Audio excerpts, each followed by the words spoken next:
of these people.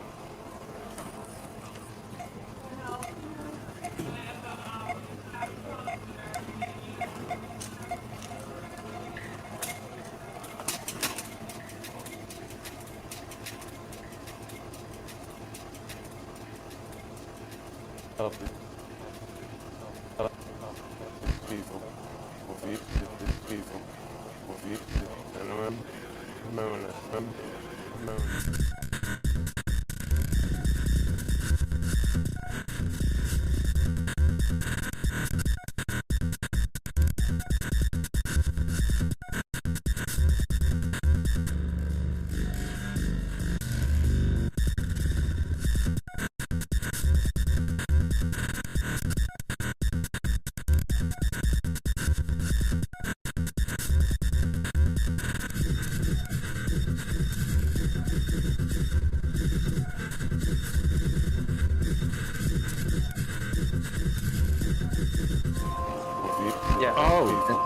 Oh gosh, we are live.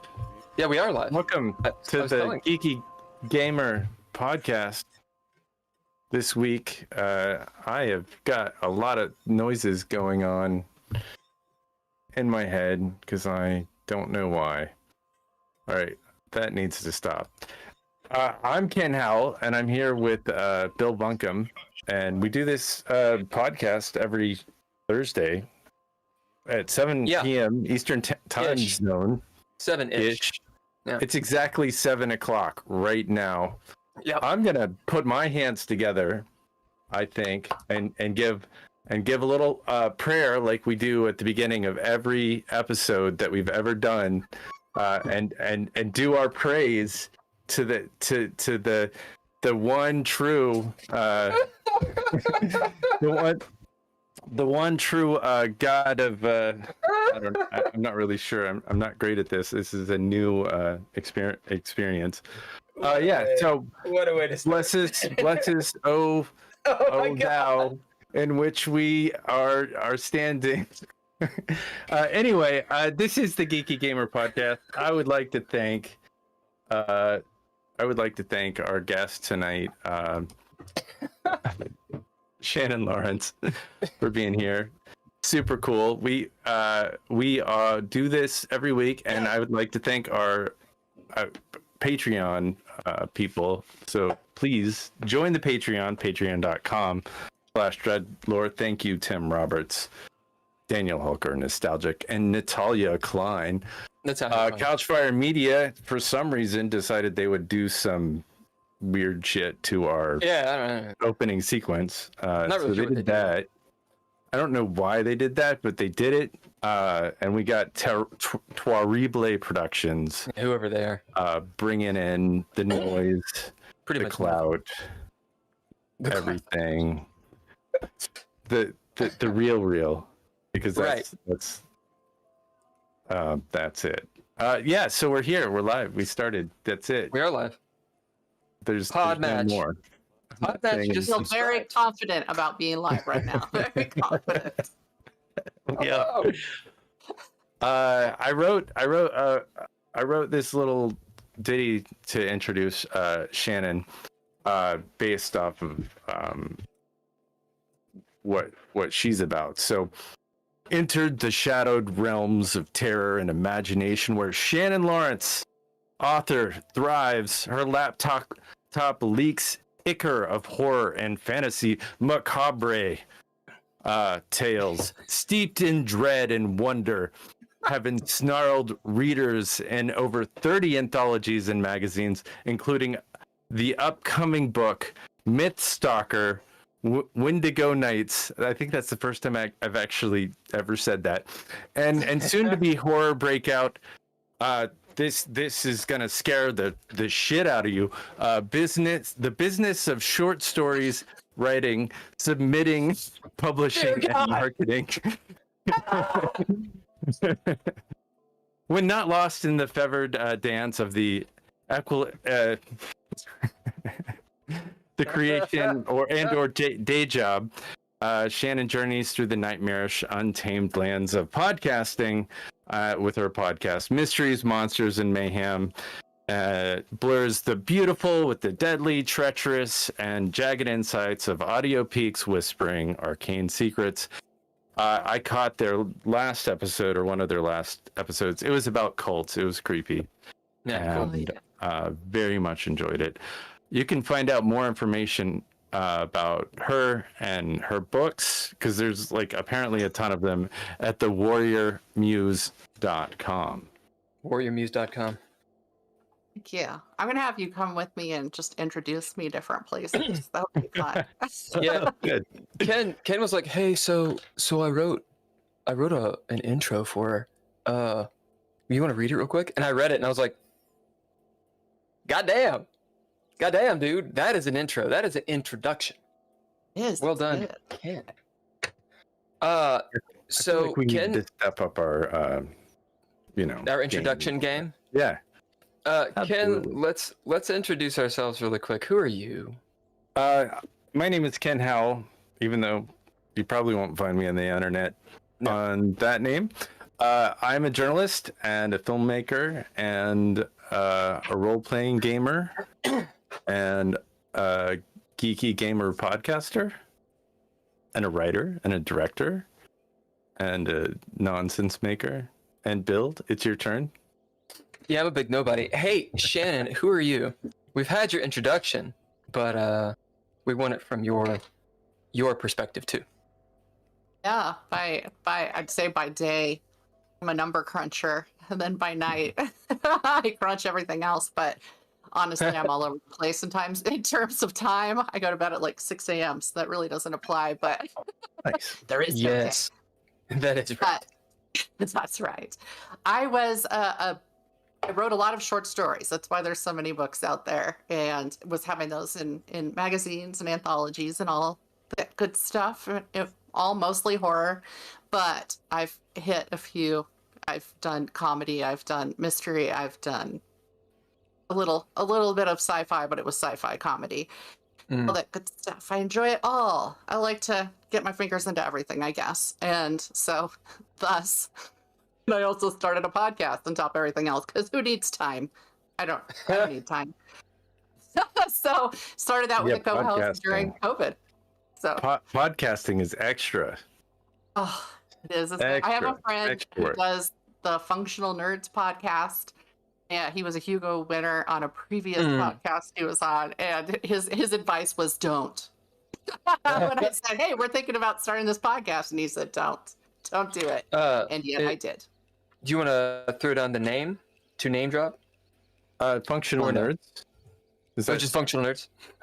Yeah, Functional Nerds is Yeah, it's different. Patrick Hester. Hester. Yeah. Is that correct? Tracy. I pulled it up. We're sharing. You name dropped and we got it on there. All right, you're on it.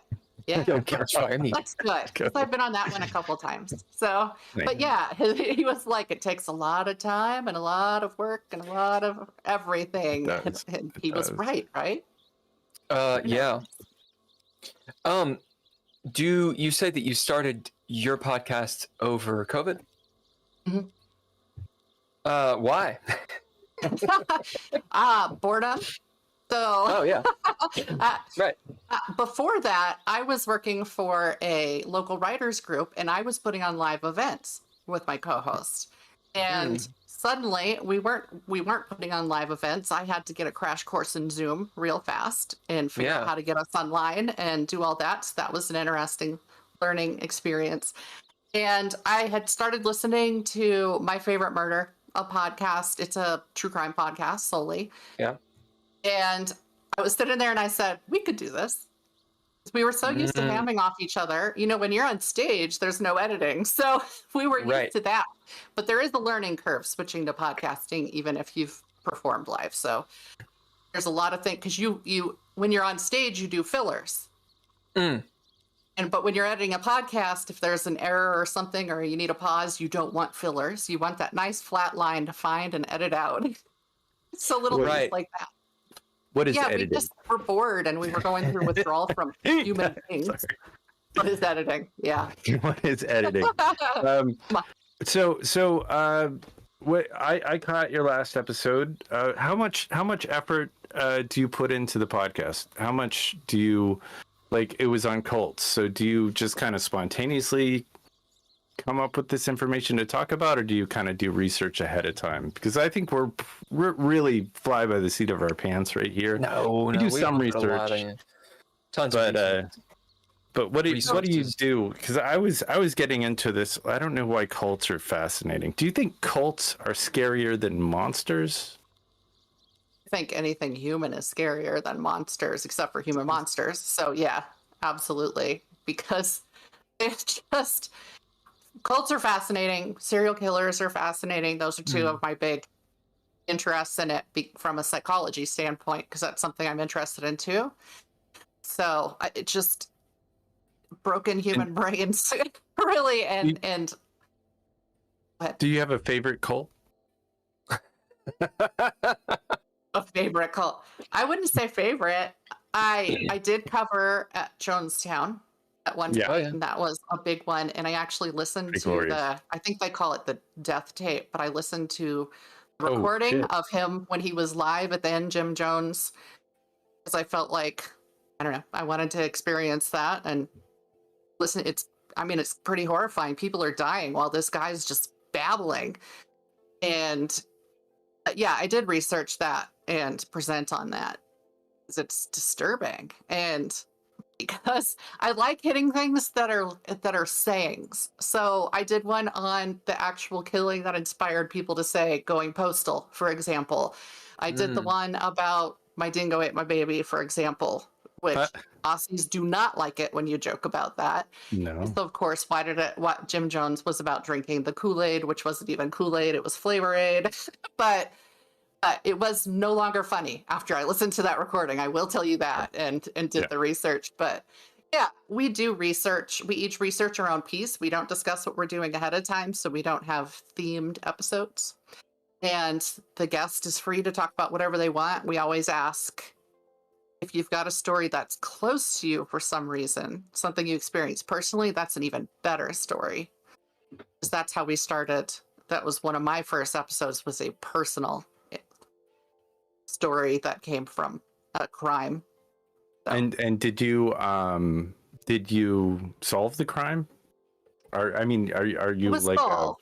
a detective, or are you're just Yeah. interested in retelling the story of the crime? It sounds like it was personal. I mean, anytime a crime is personal, it's very it does add a layer of intensity. That what was the crime, if you don't mind?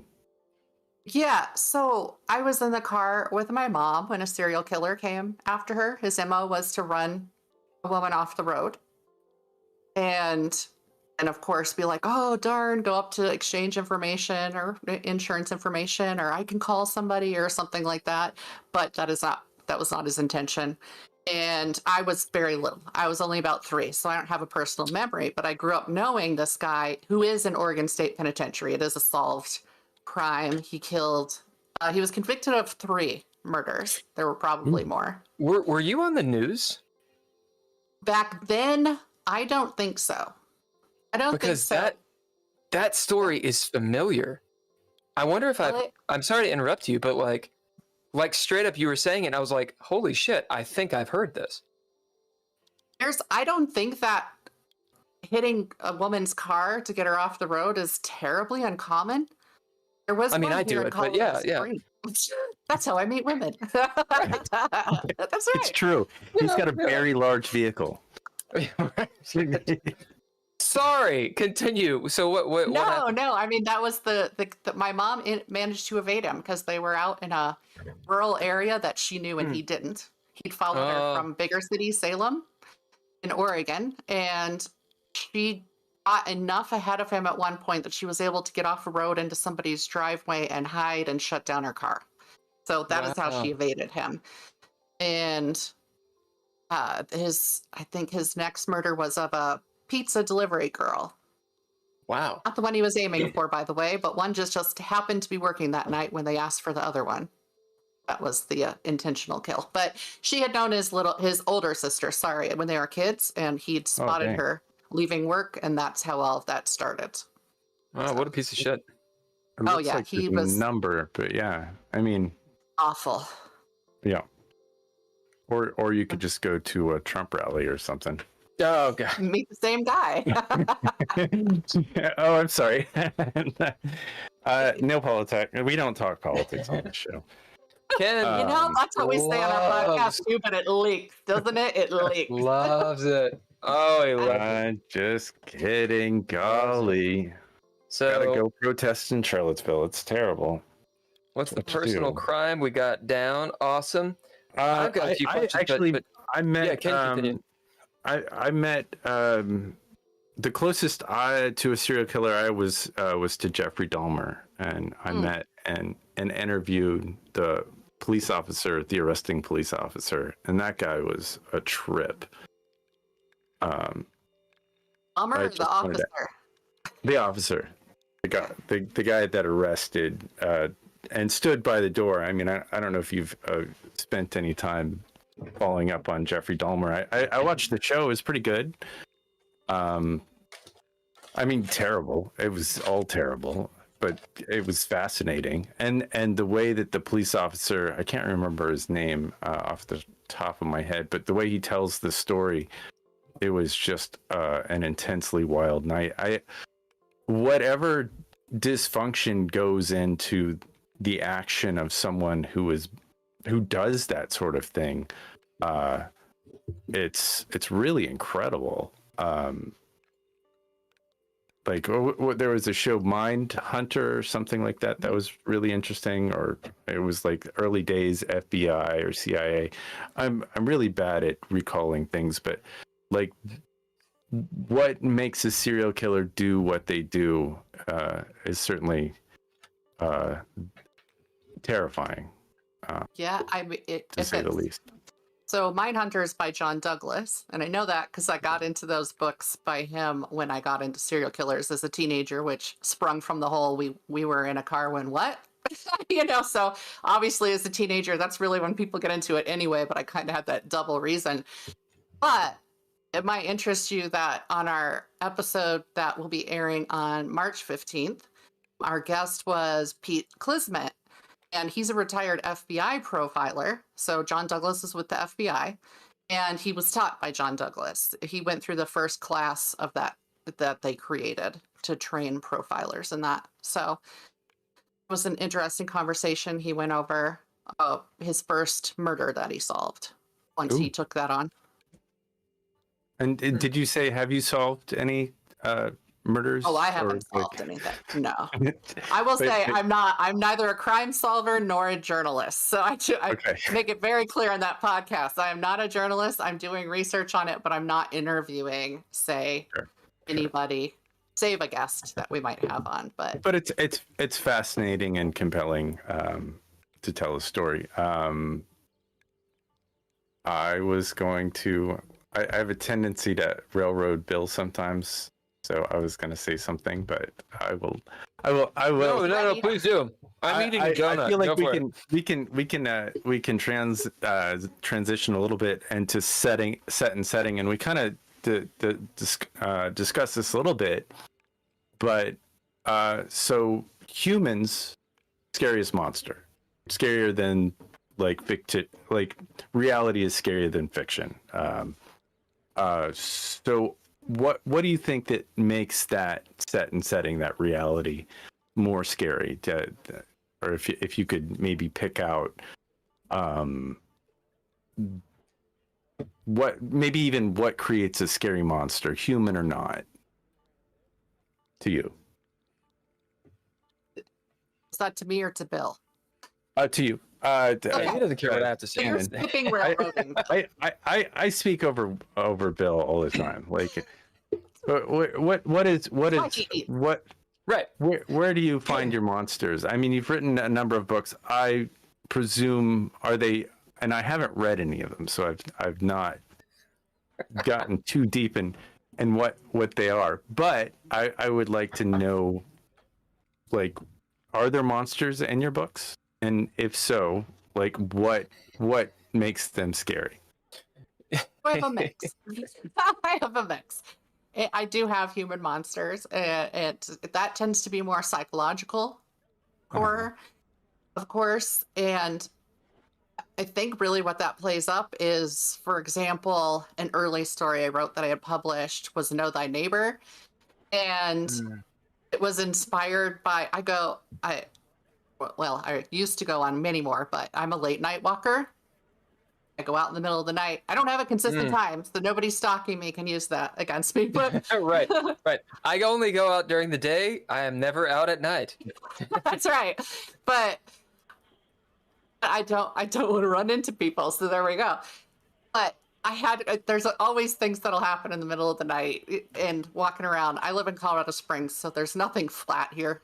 There's no such thing as flat. So you got to walk up a hill, and I had this one guy walking up in the middle of the night, and suddenly this man just stands up from wherever he was at the top of the hill. I think he was like checking a sprinkler system or something, but there was that second of, what the hell is that? Right. Because he just kind of loomed up out of nowhere. I had no idea he was up there.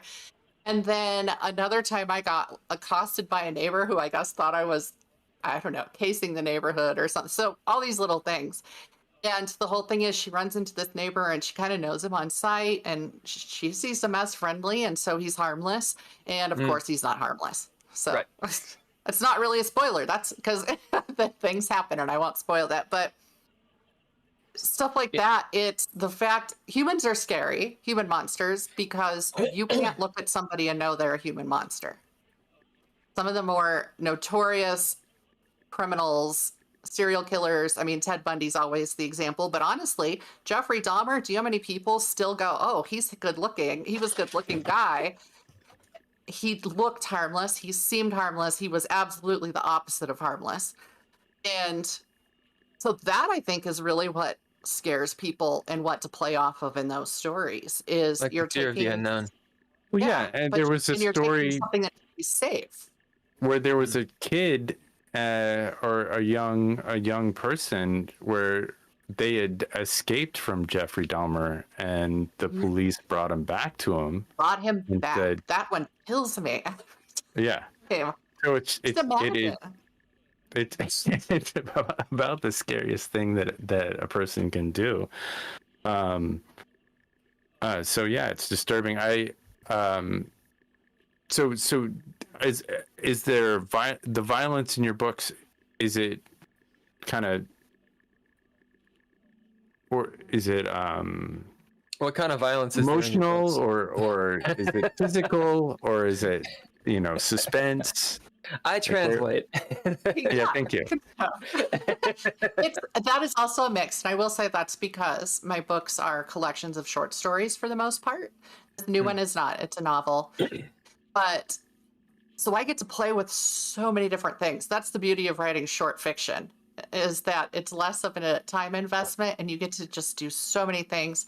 So there is a mix of say gore and violence. I'm not an extreme horror author, so it doesn't get to that point, but there is some gore and there is some violence.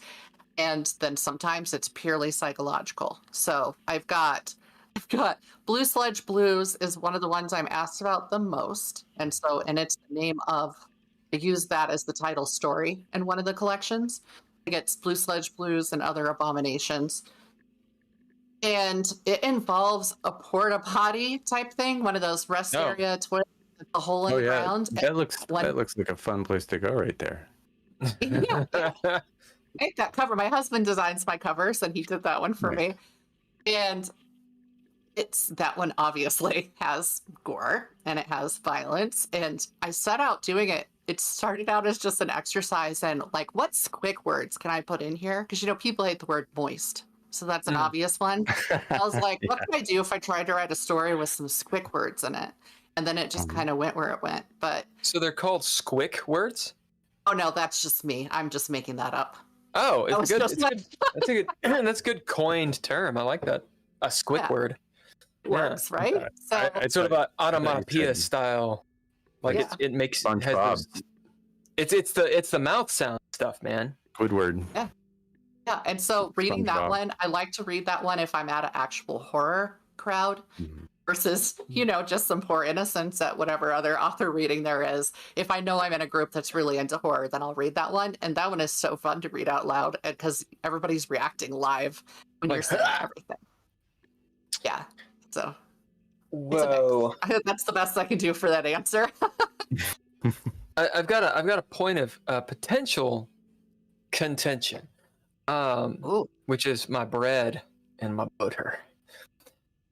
Humans and monsters. All right, let's have some definitions right quick. Okay. Can you define a monster? Yeah. What's a monster?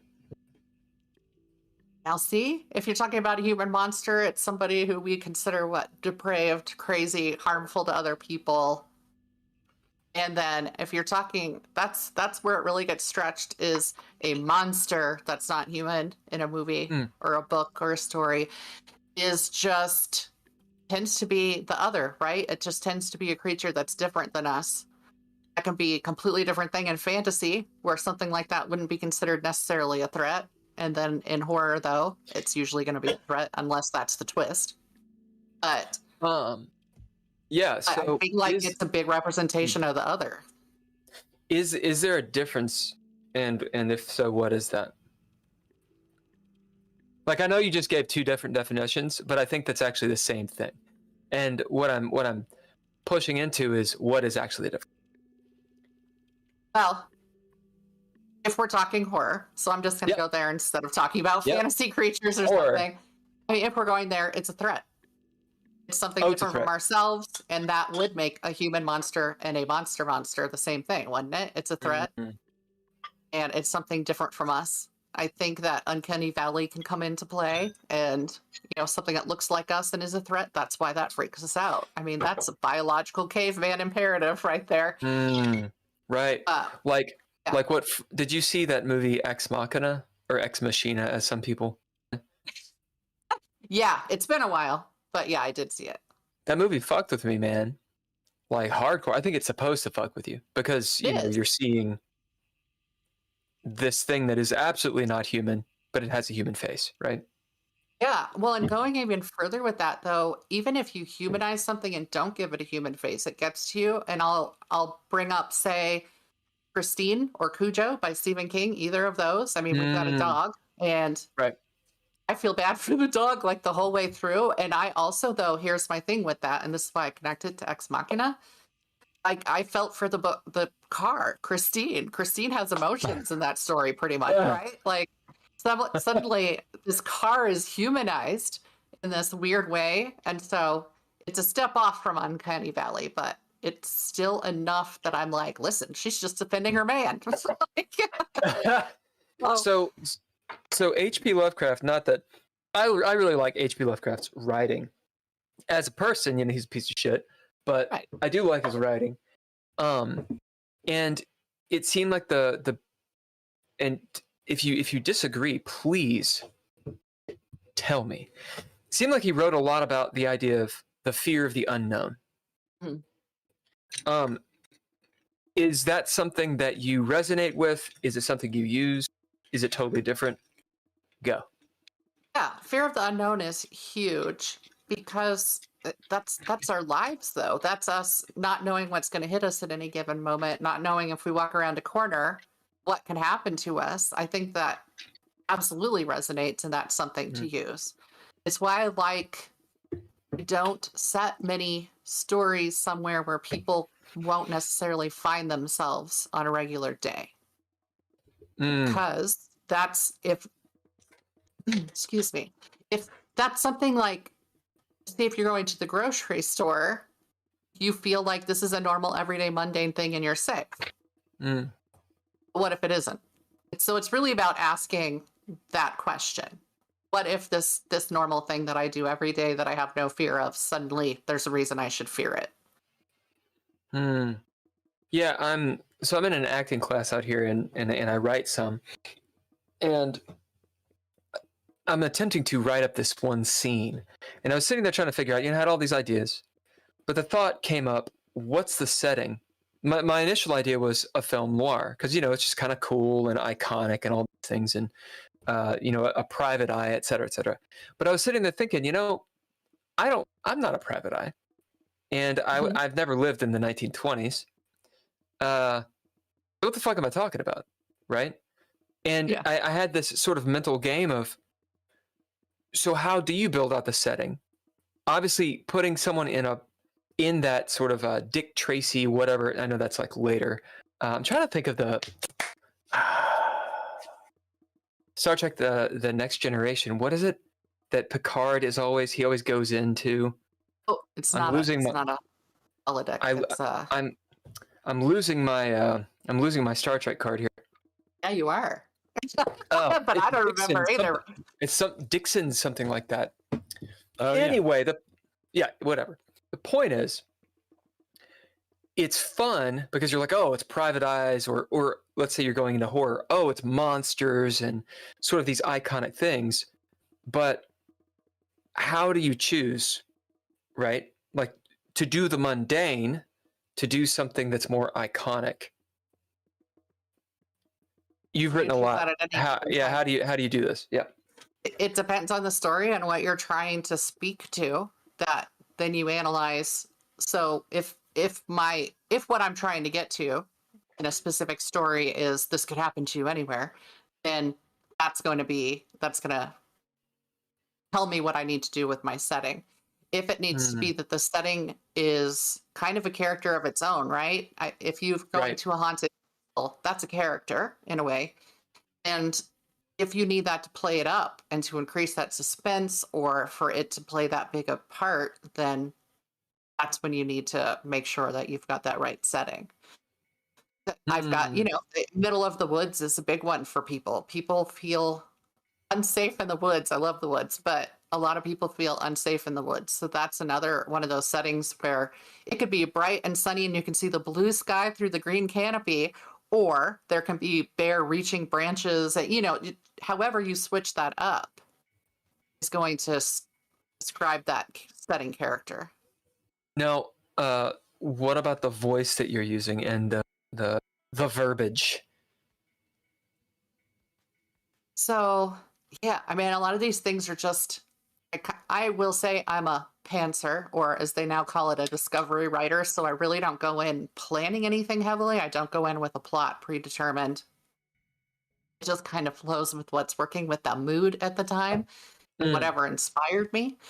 So voice is tricky because that's one of those things that they say you really can't teach. you have one or you don't. But as far as the character's voice, that also makes a difference. Because you're hopefully you're in their head, because any character, I mean, as an actor, you have to do the same thing. You need the audience to engage with the character. That's the same thing writers are trying to do, especially in horror. If you don't care about somebody, you don't care if something's going to happen to them. Therefore, there's no tension, right? There's no suspense. So you have to very quickly, in short stories, introduce this character in such a way that people are going to start to care that they might be in danger soon.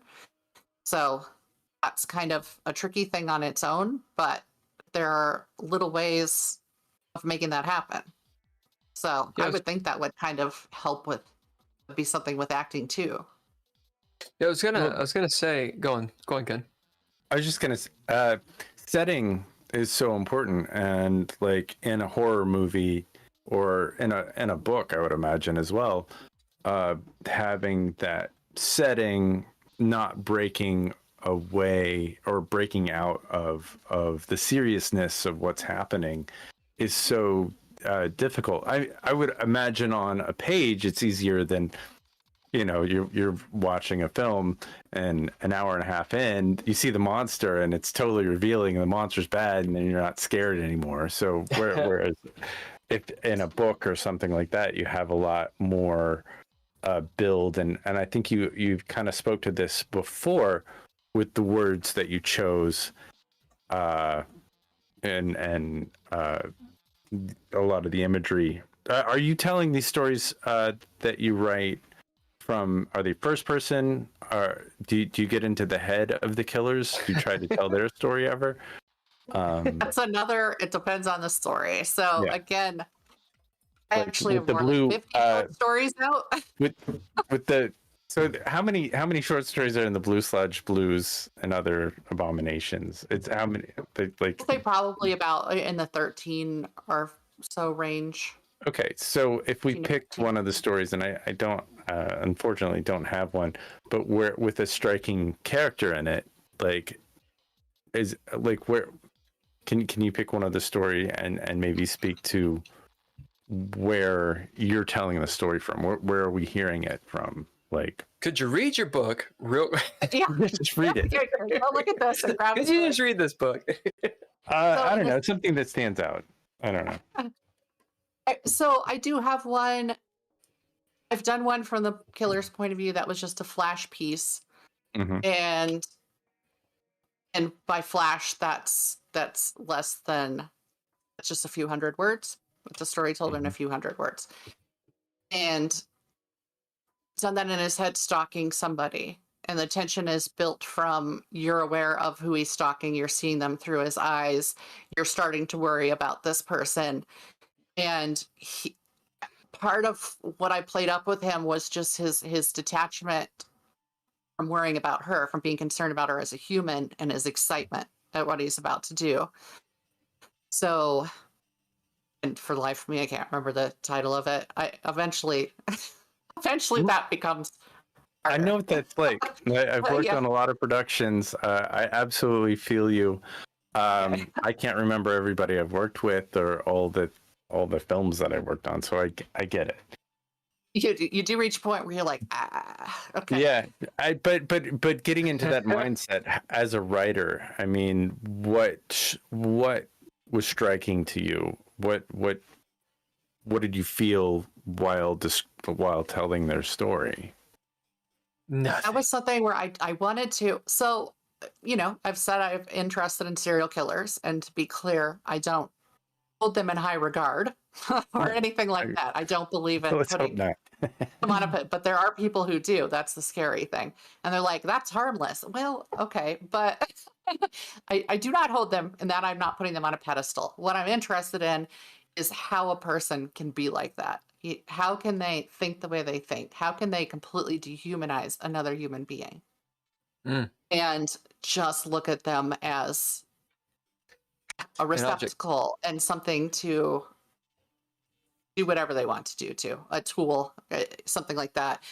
And so that's what I wanted to do going into that story. Is I was like, what do they think when they're doing this? What is possibly running through their head? How do they justify this to themselves? So it was really just, I think that nobody who does not exist in that mindset can ever fully understand them. That includes FBI profilers, because you'd have to have something in your own brain that could get how somebody could do something like that. And obviously there are crimes where you can totally get behind what somebody did. Like, all right, that might not have been the right thing to do, but I can understand why that was what they needed to do in this instance. But that's not that kind of crime. So yeah, there's a part of me, I should say, and it could be, I am neurodivergent, and I've spent my life having to understand other people and just to be able to function, right? Like other people do, so that I can present the same sort of face to the public that they do. And so in that really twisty way, I want to understand them, not because I want to copy that, but there's a part of me who needs to understand how people can do something like this.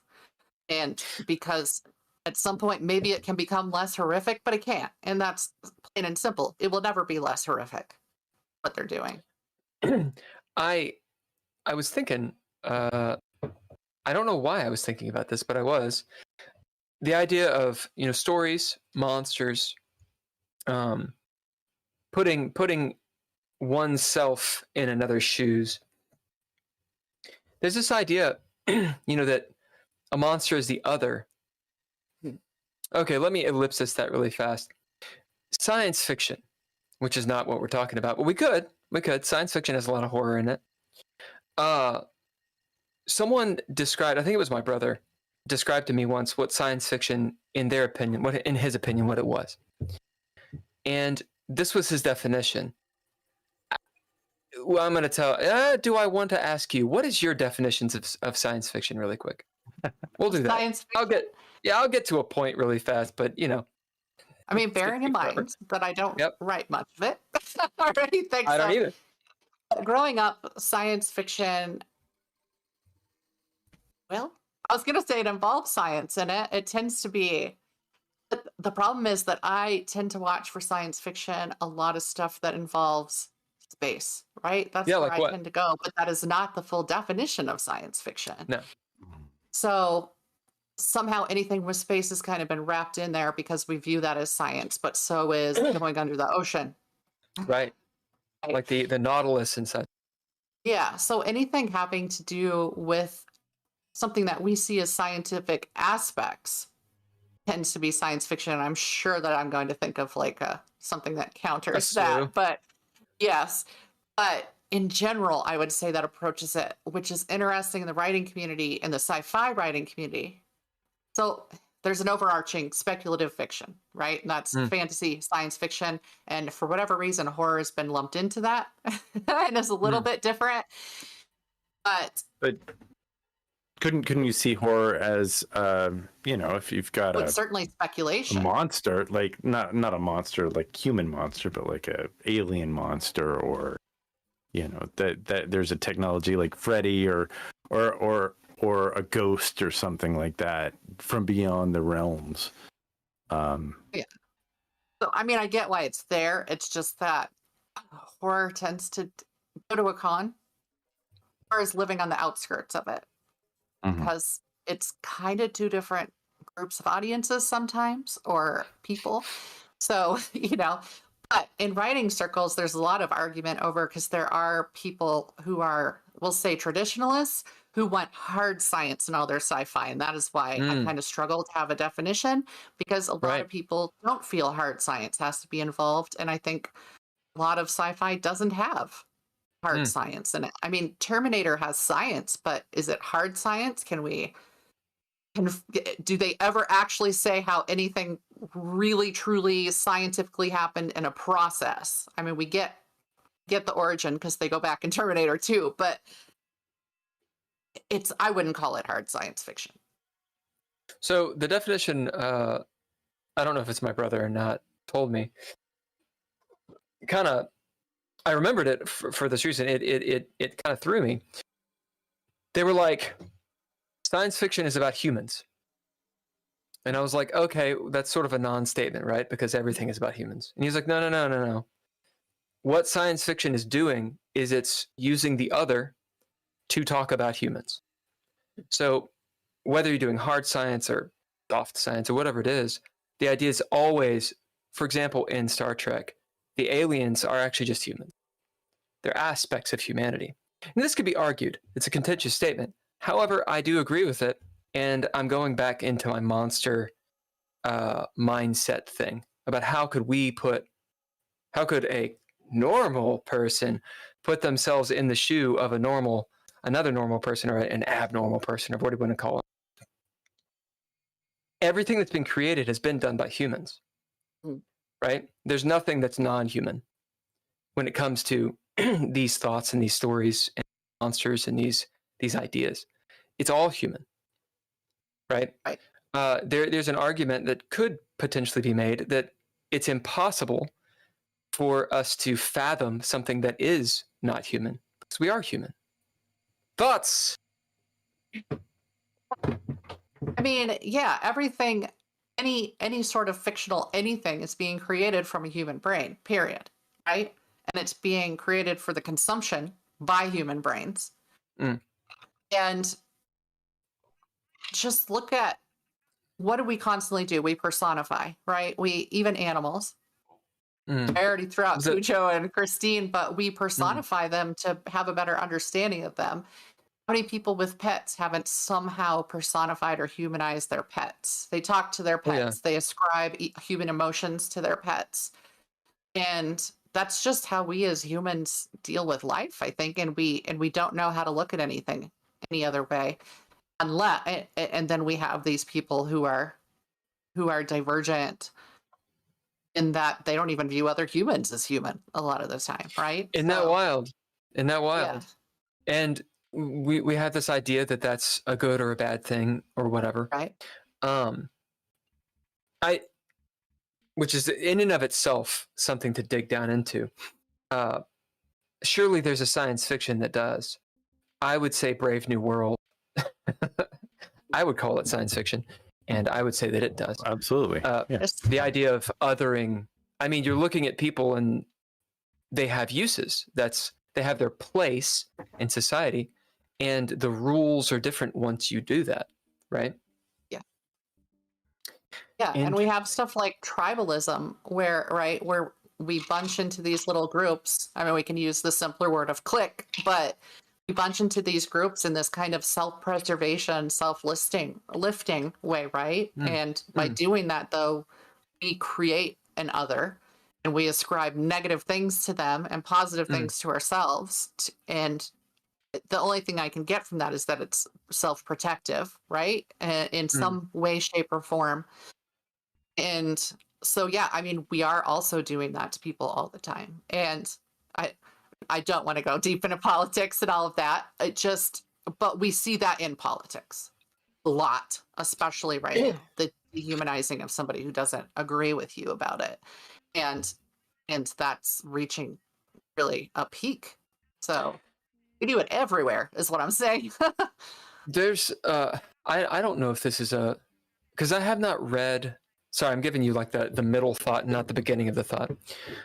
So Beauty and the Beast, right? I have not read the original. I only know the different variants or some of the different variants of the story. Like, for example, the Disney version. But from what I understand, there's an element to it about this. I mean, it could just be about vanity. Maybe is it a Grimm's tale? Is that a Grimm's fairy tale? Yeah, I don't think it's a happy ending. I think, yeah. I actually don't know. I don't know what the original Grimm ending is, though. I don't remember. It's probably like, someone ends up in a stew. But yeah, the idea of, is the Beast actually a bad guy? This is probably like the Disney version that I'm just yelling at. But, Gaston, let's just talk about the Disney version. Gaston is obviously the monster, right? Mm-hmm. And the Beast is not the monster, and yet he will be the monster. First off, do you agree with that? And do you have anything to add? And then second, yeah, that's it. Do you agree or have anything to add or subtract from that statement? Yeah, I do agree with that. And I feel like that's a cautionary tale, right? Like, don't just assume that because Gaston is supposed to be attractive. He's charismatic. Everybody else wants him, apparently. And they will let him get away with anything he does. He can do whatever he wants. And he's actively this monster and they're looking the other way. And then we have this Beast who's stuck alone in the woods. I mean, he is a bit of a dick. Let's be honest here. He is a jerk. He's not the best in terms of a great relationship, but no, he's not the monster, but he looks like the monster. And obviously that's a message we've seen. I don't want to bring up contentious issues, but maybe we've seen it with, to use lesser ones, if somebody has a disease that shows on the outside externally, that it's not one of the hidden ones, how differently they're treated in society and how they can easily be isolated by other people. Oh, sure. And out of fear, Isn't that story really speaking to that sort of thing? Yeah. How we can turn against somebody who could be a perfectly good person because on the outside they look scary. And then here's this guy who's an absolutely awful person inside, but he's pretty outside, so he can do whatever he wants. And do we not see that all the time in real life too? I feel like we do. I think that's why Saltburn was so successful as a film more recently. I feel like that's. Let's not do spoilers. Let's not do spoilers. Well, I don't. I think that, I think the reason why that film is successful is because people had anticipations. I'm not going to give away the ending, but it's a wonderful twist. I am. This is what happened. And I don't think we should. If you're gonna spoil things, I mean, you can spoil it, but let's make sure that Shannon doesn't. Shannon, have you seen Saltburn? I have. Hey, chat, if you haven't seen Saltburn, you should probably, we might talk about it. Without divulging one of the 18 plot twists that's in that silly fucking movie. What were your opinions about it? it was interesting because I saw a lot of conversations about it before I actually got to watch it, and I will say the horror community was deeply split on salt aspects of Saltburn about Sure. So I honestly haven't really thought through fully how I felt about it. I felt it was effective at what it was trying to do. Yeah, it's kind of like a firework is effective at blowing up. It's like, oh yeah, okay, good, good job. It was very Beauty and the Beast story, and I felt like that came across certainly in his mind, and it certainly broke its way into the nature of what we deal with here in America, which is people who are not good at being they're just not good. I don't know. At society, they're just not good at society. At society, yeah, they're not good at society. It's sort of incel culture. I'm glad we're not on Twitch because we just would have gotten banned for saying that. And to me, it's just a dark nature of not having empathy for your fellow creatures. But I guess that's a monster. So when you're looking at that, and I can't remember character names, so we're just going to say the main character of Saltburn. Sure. Yeah, Are pouty you face viewing him? McFuck. Yeah. Yeah, him. Which character are you viewing for that? Very Keegan. Barry Keegan. Keegan Hand. He was playing a character, I guess, Oliver Kogan. Quick. The chat is asking for your thoughts on Saltburn, by the way. Mine? Oh yeah, you're the guy. Oh. They don't care about mine. Okay, Yeah, well, yeah, I mean, again, I thought it was effective. It certainly is twisty as fuck, right? And they have purposely, remember those squick words I mentioned earlier? They very intentionally did put in the squick factor, right? Oh yeah. They did some things because they knew it would have an impact on the audience. I mean, I'm not gonna name it, but because it's less impactful if we bring it Did up. you call? Did you call any of them? Did I call any of what he was gonna do? So sitting in the theater, because I'm like super really smart, right? I was sitting in the theater, and like I felt that a lot of the things were foreshadowed, and I mean those. You call them squick, right? I really like that word. I'm gonna steal. Yeah, it's a fun word. Squick word. That's a coined word. You should totally coin it if you haven't. I feel like they foreshadowed those moments. Do you, or do you think that they were? What's your opinion on it? Oh, I definitely feel like there was foreshadowing. I feel like you do have an idea pretty quickly once things start to happen of what we're looking at with this character. And sure, there's a little bit of doubt, if I'm remembering right. I've only watched it once, so it hasn't had a review, but You'll need one.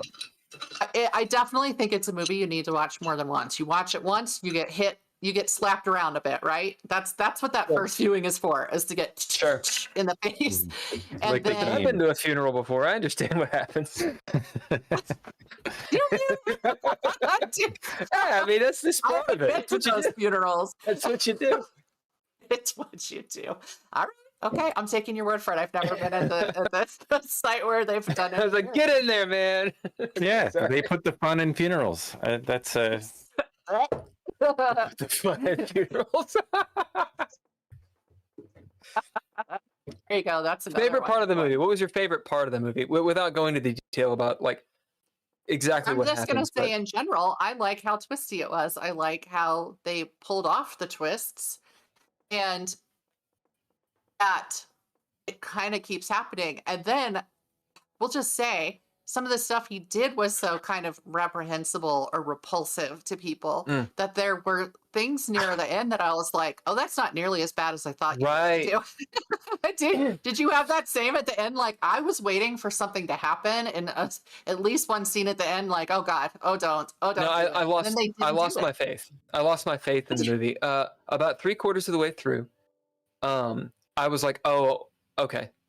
I mean, like about halfway through, I was like, wait a minute. I mean, it got me several times. Yeah. But there was a point that I was like, okay, I think I get what they're doing. Well, I forget the director's name. Famous director. after watching Saltburn, I went and watched The Killing of a Sacred Deer. Sacred Deer. The only reason I know about any of these movies is because of my special lady friend, my girlfriend, and because she's super into horror and all these things. And we had a lot of conversations about it.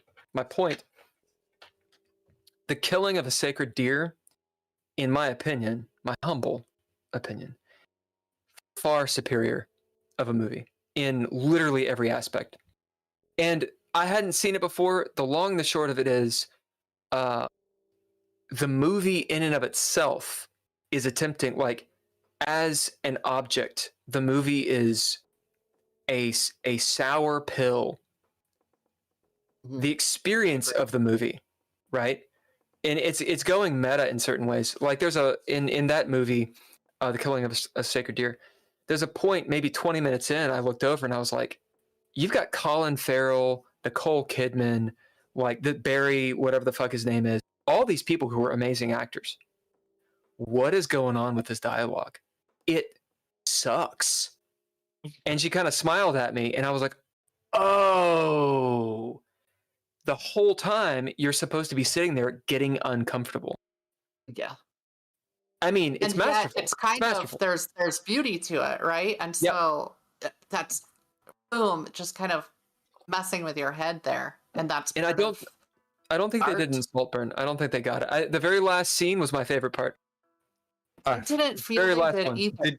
Did you either one of you catch Boxing Helena? I thought that was a really wonderful. Yeah, it's been a long time, but yeah, it's super long time. What's it about? It was by it's about a guy. Don't want to give it away. Who was injured? Whatever. I mean, spoilers at this point on that one are probably more. I don't care. Yeah, no, you're good. You're good. Who was injured and he's put in bed by this woman.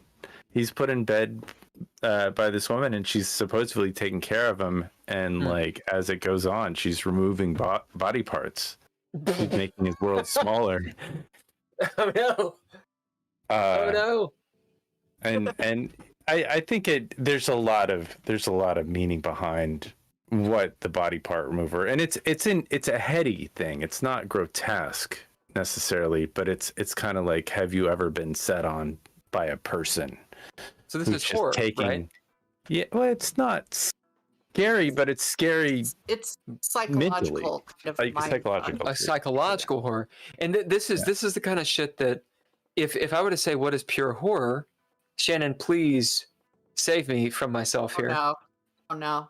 Listen, I here's the thing about horror is that it covers a lot of things. And there are things that people will argue with you aren't horror, and they are in fact, because the whole thing about it's become very stuck into a box. And a lot of that, as much as I loved him growing up and reading all his stuff, a lot of it came down to people think if it is something Stephen King would have written, it's horror.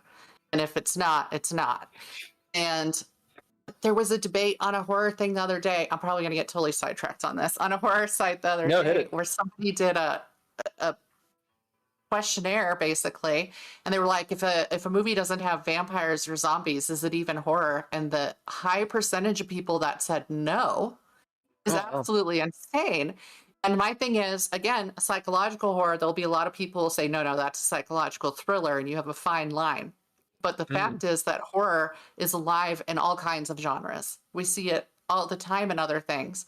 Handmaid's Tale is hotly contested as being horror, but sorry, at least if you're a woman, it is absolutely horror. I found that to be nearly unwatchable. It was so intense. I think we watched it during COVID, like highlighted COVID, and I was like, this is just too real. It's rough. It was hard.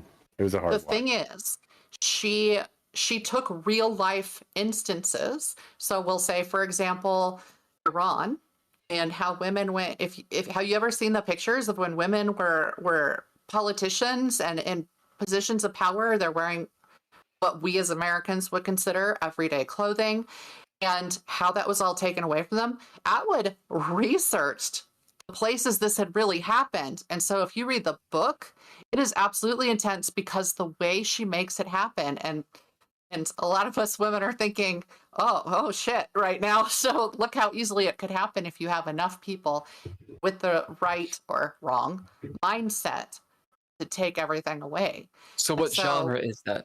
Is that horror?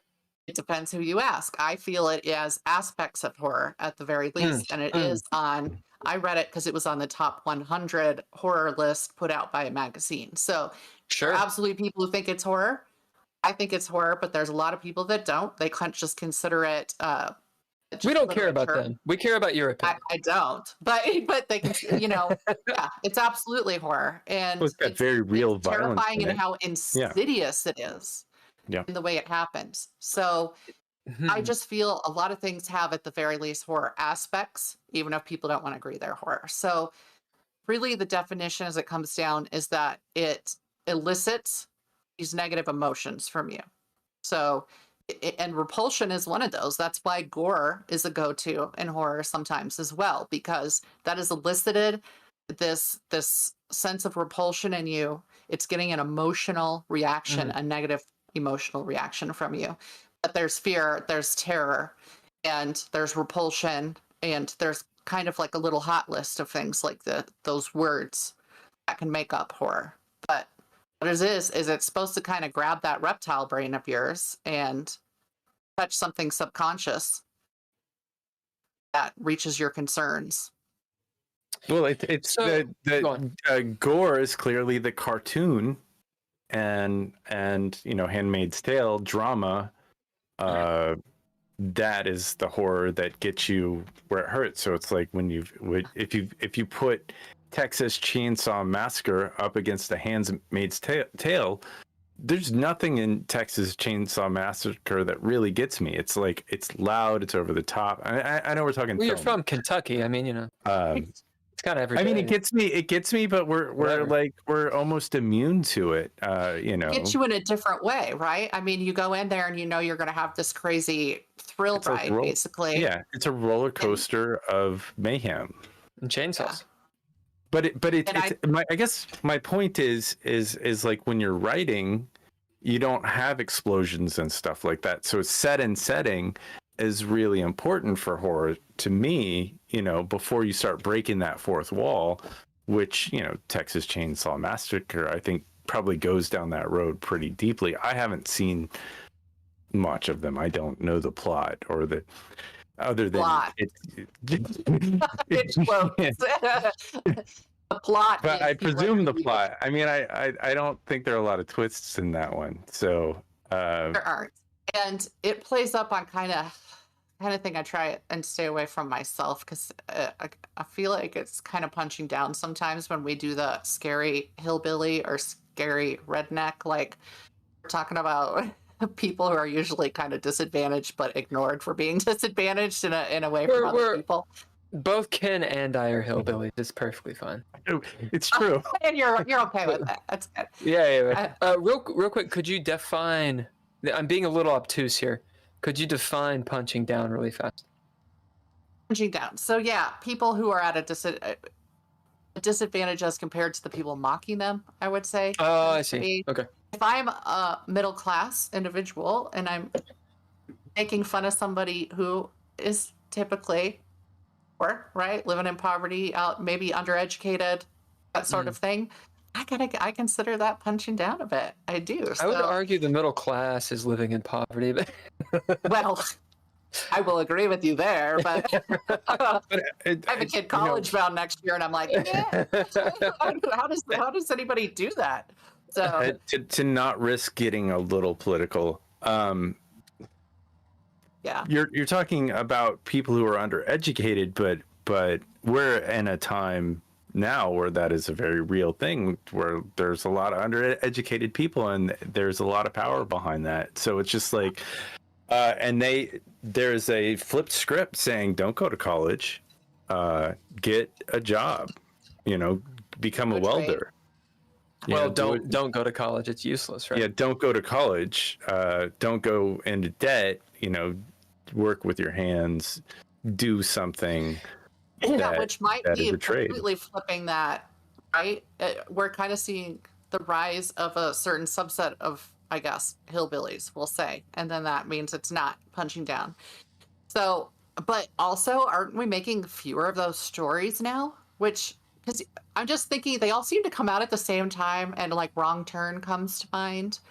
And The Hills Have, Hills Have Eyes? Yeah. And stuff like that. Wrong Turn was kind of this resurgence of it because that was years later. So we had what? I'm going to say the 70s. Don't quote me on it.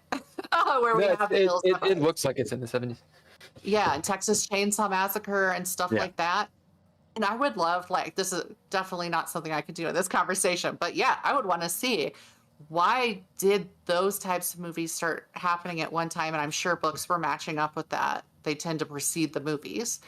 And then why was there the resurgence when there was? And why aren't we seeing it more when I feel like a lot of us are terrified of what people who fit into that subset are doing?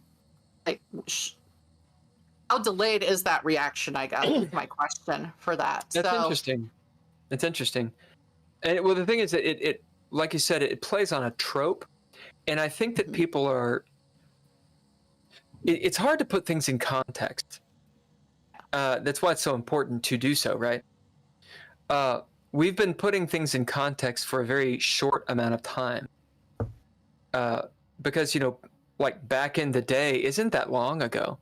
But we kind of act like there's always been film. There's always been, like, everyone's always read. There's always been social media, which obviously there hasn't. There's always been any information you could ever think of at your fingertips. But that's all nonsense. Where I'm going with this is, I don't know if we've gone long enough to where there's a cycle. Right. Right? Like, why were people scared? The second time. Why were people scared? Why were people scared of hillbillies in the 70s? Well, let me tell you, they're still scared of hillbillies. Because when you drive into Appalachia, you realize you are in a remote place that has a different culture. And I think someone went there and was like, holy shit. You know? Isn't there a whole like non-horror movie that came out with, one of the redheaded actresses recently that got a lot of ire? And by recently, I'm saying last 5 years, I guess. Oh, I don't know. But yeah, it is like a different place, and you feel out of place if you go there, if you're not from somewhere like that. I'm from Kentucky, and I'm out of place. No. Like, if I roll in there, they're like, who the fuck are you? No, it's true. Except they don't sound like that. They're like, deep down. And I'm like, oh, shit. Colorado, I'm sure, has that as well. I love y'all. You go outside of the city. New York has that. Like, you go outside of the city and you go to a place where you're not really supposed to be, and people will make you feel it. Right, you're alien. You're the alien at that point, right? You're Absolutely. the one being othered all of a sudden, and so you're othering back. So and the same could be like say if you're from the city or from the country and you go into the city, it's intense and it's a horror of a different kind. I mean, the city in and of itself is a horror. But I know friends who would live downtown and be perfectly happy completely living in that whole space, and then I'm just like complaining about finding parking. Buckmud says The Handmaid's Tale is, in capitals, horrific.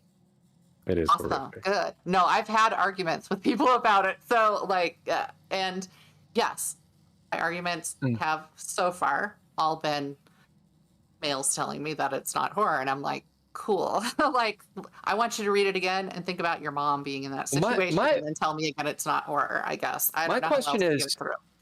My question is, if males are telling you this, why aren't you just accepting? And making them a sandwich for the troubles. And that is in this story. White males right now. I mean, I don't want to go. I like it's. Stop touching down on my people. But here's the thing: speculative fiction. All speculative fiction tends to be a commentary on whatever's happening at the time, and that includes fantasy. And just like you said earlier, right? I mean, it's reflecting humans, even if it's an alien. And so it's sometimes hard to discuss horror without discussing hard issues too, right? So I get it. But I mean, isn't that the point of horror, to make these issues easier to discuss? I mean, and that's where we get into the games and to the, when we do our role-playing game, like we want to talk about these hard issues sometimes just to work them through on our own, as an individual person. I'm sure that's the same with writing. You write about something that you need to work through, or you research something that you want to understand better. Right.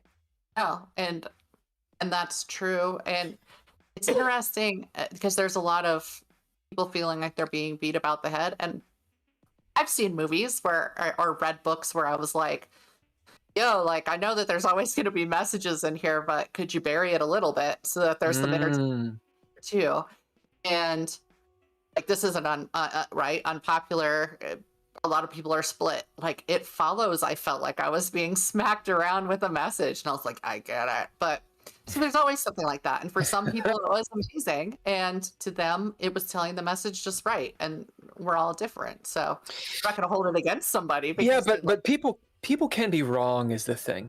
Like, and I mean, that's the deal. People can actually be, can be stupid. People can be fucking stupid. People can be wrong. They can just be assholes. Like, and I know on a subjective thing, it's hard to say, to dictate, hey, look, here's who's right and who's right. Yeah. But I think allowing for it too, like, we can make declarative statements on what we believe and have some I don't know. But it depends on the audience, right? But it's not like I'm not an opinionated person. But I want to know your opinion about what Ken was talking about. Do you agree with him? About, like, Ken, you were talking about basically when someone's writing horror or just writing in general, but let's stick to horror. Maybe they're doing it to work through stuff. Hey, Shannon, why do you write?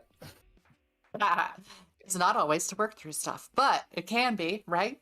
So again, it's just, writing is a spectrum. Like all creation is a spectrum of things. Everybody comes at it for a different reason. There are people who insist that they did not put any messages into their stories, but people got messages out of them anyway. And so were they subconscious from the author, or were they something? I always find it fascinating because, okay, in high school, you have to analyze literature to pieces. And most of the stuff that our teacher is saying is the author had no intention of being there. So again, is it some subconscious part of the author, or is it just the subconscious of the people analyzing it?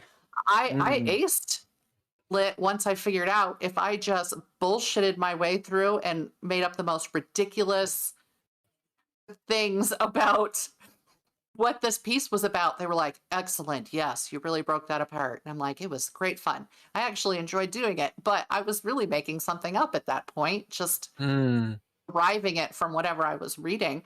But whether I believed that's what the author meant or not is a whole different message. And it's funny because each teacher had their own slant, right? I had a high school teacher who, I swear on all that is holy, anything was sexual, or something where I don't even remember which piece of literature it was, but a spear gets chucked into a cave. He said it was sexual, and I was absolutely like, okay. And it's the only reason you throw a spear into a cave is that's right. It's got to be sexual. And what is that saying about all the parties involved? A spear and a cave. So once I had that keyed in, right, I was like, okay, then I know exactly how to analyze everything from here on out. And you can derive anything you want to out of something. But absolutely, you are going to see chunks of any author, whether they do it knowingly or not, you are going to see parts of their subconscious. Where that becomes problematic and people looking at it is horror authors get hit with this all the time. If you write this twisted thing, you must also be twisted. Right? I think part of what was happening, just to step it back, is that English teachers, they want you to think out of the box. So I think that and I did, so it worked. Yeah. So it does matter though, and I'm sure that whatever it is that you came up with had a relevance and had a connection, because that was your connection. It was your. But I would like to reverse it again and say sexuality and horror and like there are tropes like if you have sex in a horror movie, you die, or any kind of sexuality in a horror movie is rape. Where are you in sexuality and horror? Like in science fiction, I think the as writers go, that's hot right now. Like literally. Sex is hot. Sex is hot in science fiction. Did that go away for a while, or is sex hot? Is sex hot in horror? so are you aware that there is horror erotica? I'm not. Well, I knew there's I'm not horror. unaware of it. You say it, and I say, aha. Ah, they are tied together in a lot of ways. Not always. Obviously, there's plenty of stuff that has nothing to do with sex and horror, and plenty of stuff in sex that has nothing to do with horror.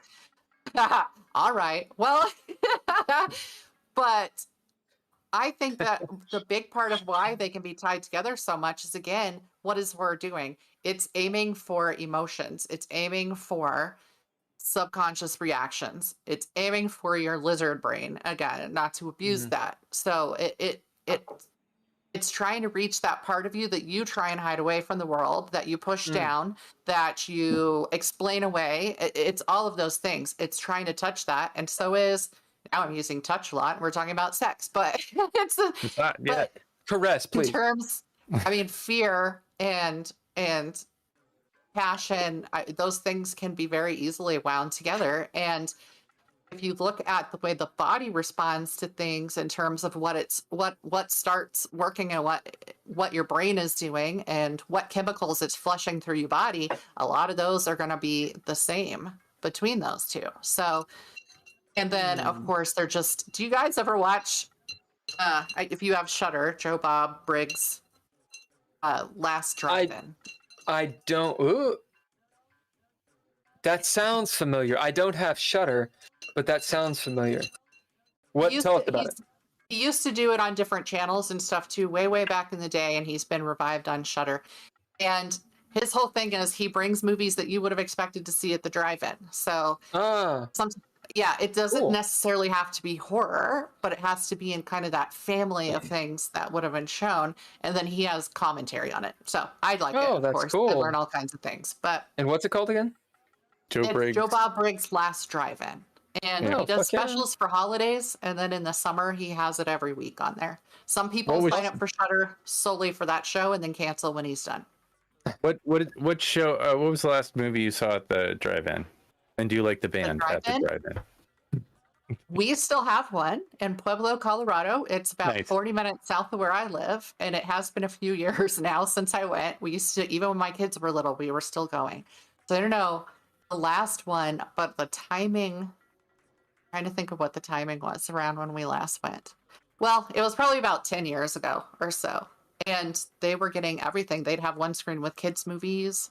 So it wasn't all horror or anything. But like we have that image from movies of horror movies, like schlock horror movies were big at the drive-in. That's what people like to see.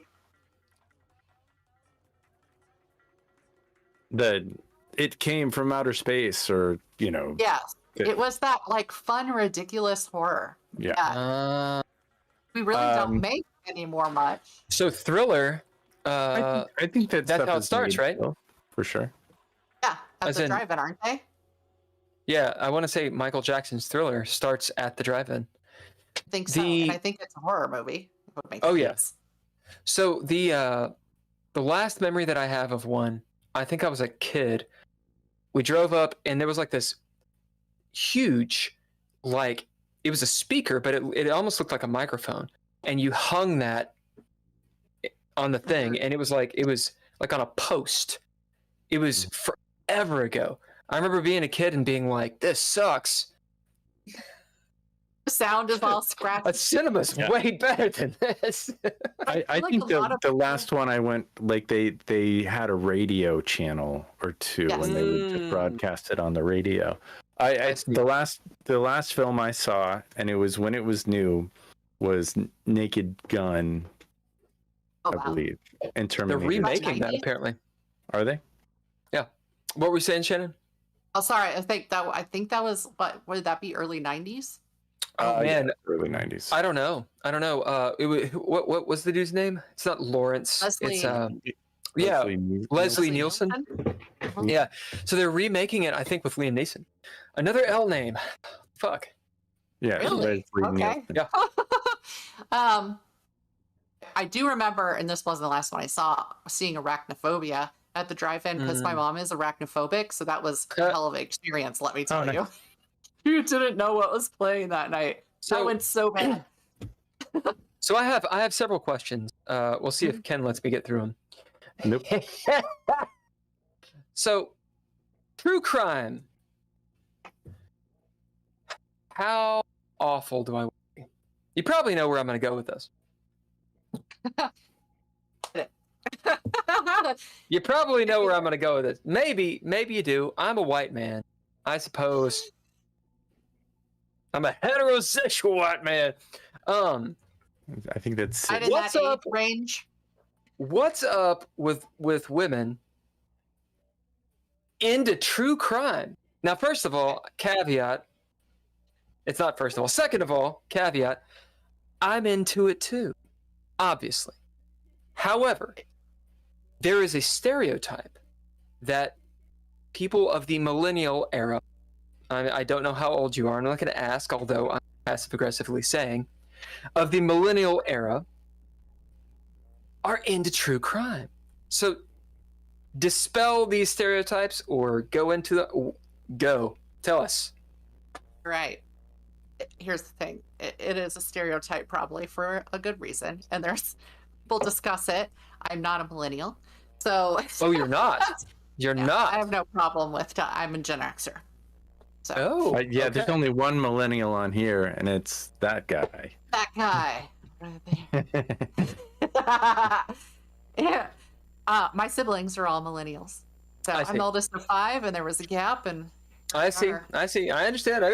Fine. no. Okay, but so yes, here's kind of a theory. I can't tell you with any real scientific basis why it is, but I'll tell you. So I grew up in a high crime area, several high crime areas before I came to Colorado, and when I was in elementary school, I was not allowed to go to the bathroom by myself. We had to wait until a group could go because, danger in the elementary school was not safe. And danger. I learned they taught the girls from an early age basically self-defense things and things not to do to draw attention to yourself, and meeting the eyes of somebody so they know you're paying attention, not looking at the ground when you're walking. I was learning this stuff in elementary school in an effort to keep us safe, and I did have a guy try and kidnap me when I was walking to my bus stop. He tried to get me in his car. I booked it and ran, and thank goodness their door was unlocked. I ran to the nearest house. I didn't knock. I turned that knob and went in. Where'd they you never live? knew I was there. Where were you? So I was living in Maryland at the time. Maryland sucks. Yeah. It was not safe I was about 15. I've mapped it since then because I was curious. I was young. Sure. I moved from there when I was 12. And the city I used to live in has been advertised as a safe city to live in now. And I mapped it. It's 15 minutes outside Baltimore, if that tells you anything. Oh, dude. So that leaked, I guess. I don't know. And I don't know if it really is safer now or if they've just done some things to bury stuff. I have no idea. But I had seen and dealt with a lot of things, flashers, and two separate flashers I could tell you about there. And so, yeah, it was constantly being drummed into us that it was our responsibility to keep ourselves safe, and we were to make ourselves small but big, and we were to defend ourselves, and how are we supposed to dress, and all of this stuff. And that is what women grow up under. And yes, anybody can be, this is a big argument I see online, men can be in danger in public too. You're absolutely correct. But don't worry about the disclaimers. Just go. There are different risks for women, and they start at a young age.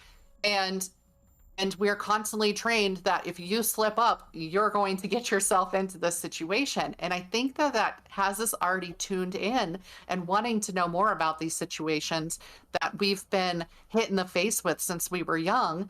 And it's just such a normal part of growing up for us to be given those defensive things. And it's like cultural almost. you should see just for a while there, if I said I'd gone for a walk at 2 a.m. or something like that, and people were like, "That's not safe. You shouldn't have done that." And I'm like, "Would you?" Well, say that to a man? when you said that like earlier, when you were like, "Oh yeah, I walk at night," I was like, You had a visceral, right? Like, I walk at night. "Yeah, I've but been you're walking at night. a dude." But I'm 6 feet tall, and I walk He's about like 15 6'5". miles. He says he's 6 feet. He's 6'5". I walk about 15 miles an hour. So like, you know, I kind of get my presence up a little bit. I don't walk through groups. I mean, I'm smart about it, but I used to walk in LA when I lived there. right? I don't wear headphones. I wouldn't do, like you need to be able to hear, you need to be able to be defensive. But yeah, I was always like, do you ask dudes why they walk at 2 o'clock in the morning, or was it just me that should be not allowed to? And I was like, oh my god. Yeah. So it's that sort of thing. I think it just kind of keys us into true crime in a different way, because in a way we've been brought up on aspects of true crime. This can happen to you. Here's what you do to avoid it. My partner does not like it when I go walking out downtown. She's not a fan. She's like, I don't want you to walk around. Even Bill is like, when we've gone out drinking or something, he's like, let me give you a ride home. It's like, well, it's cold, but a lot of times I just want to walk. So I mean, I think that there's a wonderful headspace out there. I think it's pretty safe. I mean, people get shot sometimes, but typically by people they know. Sucks. For the most part, I'm sure when you go out walking, you don't see anybody at all. I don't see many people. I'm more likely to I walk somewhere where I'm less likely to have cars drive by, but I am more likely to have somebody drive by than walk by. Sure. For example. What do you... Go on. How much mace do you have? How many guns do you have? Yeah. That was exactly my question. I will say that I do walk with items of self-defense on my person. Yeah. Yes. Sure. Good. But at the same time, I'm also going to fight like hell. And again, when I was like 9 years old, I got away from a dude trying to get me in his car. I just like... You don't forget that. So I feel like I am going to, as long as I'm paying attention, as long as you go out understanding that there is a risk. And the simple fact of the matter is, if I walk in the middle of the day, there's still a risk. Yep. There was, I think her name is Jacine Galensky, I want to say. This happened about 96, 97. And she was out walking at a public park here. I live near Garden of the Gods. And I'm not walking there. So again, you can't stalk me there. But she was out for a walk. And once again, we had the vehicle bump. It was two guys in a van, or I think it was a van. And they bumped her. They ran into her. Mm-hmm. Made it seem like an accident and said, get in the van, we'll take you to the hospital, that sort of thing. So that was broad daylight. So are people not allowed to walk during the day? So there are inherent risks to everything we do. We have to measure those risks. We have to measure how prepared we think we are for those risks. And that's humans in general. That's not just women. That's men and women have to analyze those risks when they're going to do stuff. I just think that it gets pounded into women in a different sort of way. And that makes us more open to being interested in true crime. Maybe not the best verbiage, but I understand what Yeah. So and it's all but legal to run somebody over at this point, so that doesn't even matter. It's like the most dangerous thing for walking, the way I always experienced the world, was getting hit by a car. And I got hit by a car?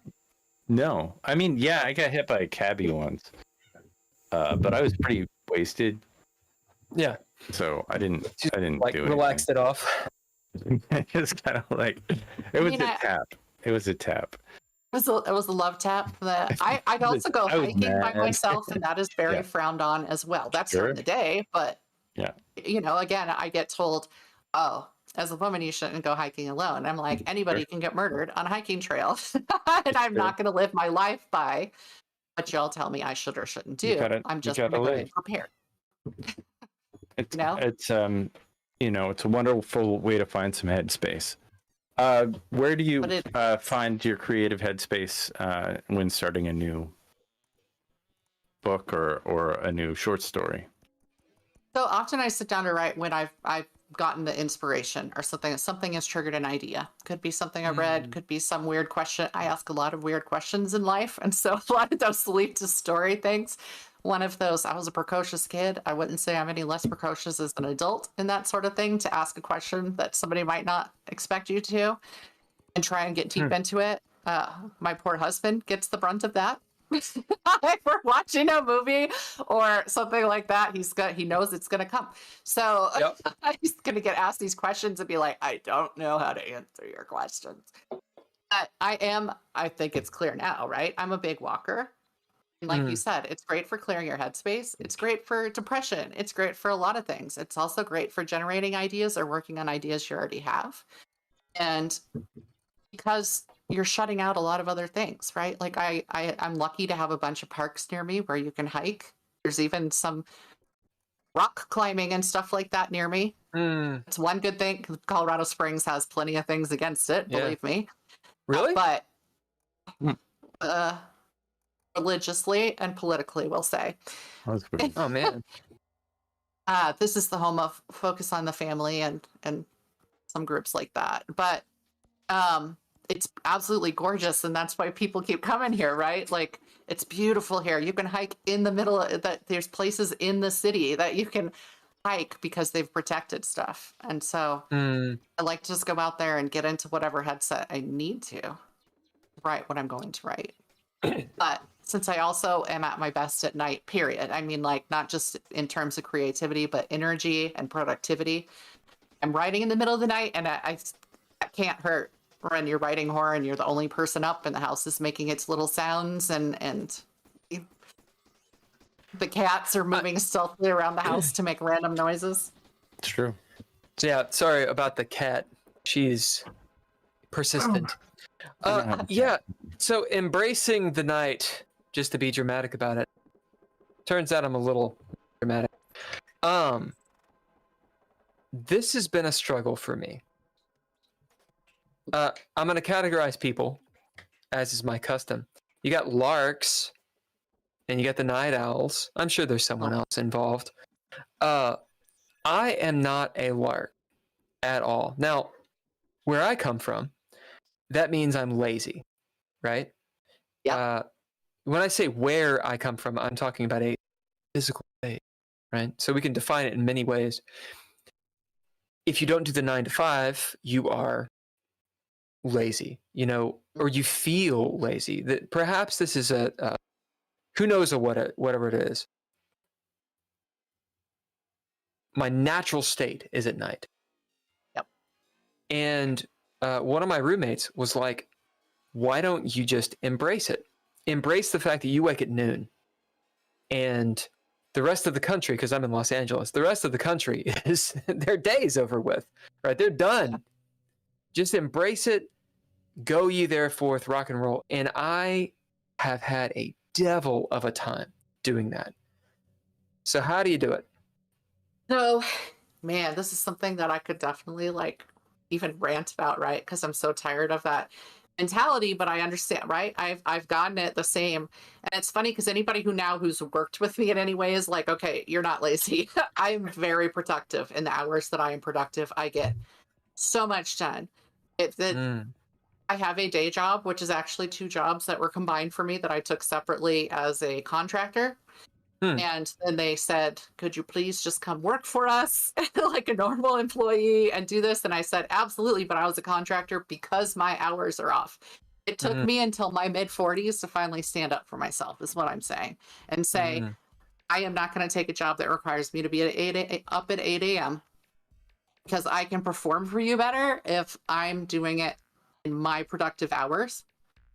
And if you go back to the people who like to argue about it online, they're like, listen, there had to be cavemen that stayed up at night to guard the cave, and that's where we came from biologically. I have no idea. But I think that there is a purpose, and there's always night jobs, right? There's always things that need to be done at night, and those people then hit the same things that just a night person runs into, where business is conducted during certain hours, and a lot of types of businesses are open just for certain hours and stuff. So you're going to run into that. I do like that there are some 24-hour places, but it's also bad that I can go at like 3 o'clock in the morning and get some Whataburger or something. But I want for the East Coast. Could you tell what a Whataburger is? I did not know until I came out here. Actually, until I went through Texas. Actually, yeah, I was gonna say it's Texas based, right? I'm surprised it took so long to get to Colorado. We're really not that far, but Colorado and Texas are like so. Yeah. But yeah, it's a fast food burger joint. I like the honey butter chicken biscuit is what I get because they start breakfast at 11 p.m. So I can go get me a honey butter chicken biscuit, and it's grilled. Here's a question. Colorado has In-N-Out, right? We do now. Yeah. Okay. So which one's better? Oh man. Uh-oh. I'm going to preface this is funny because I was born in California. My husband was born in Texas, and here we ended up in Colorado. Yeah. I prefer Whataburger. DMZ. Huh? Do I what? prefer Whataburger. Dude, so this is...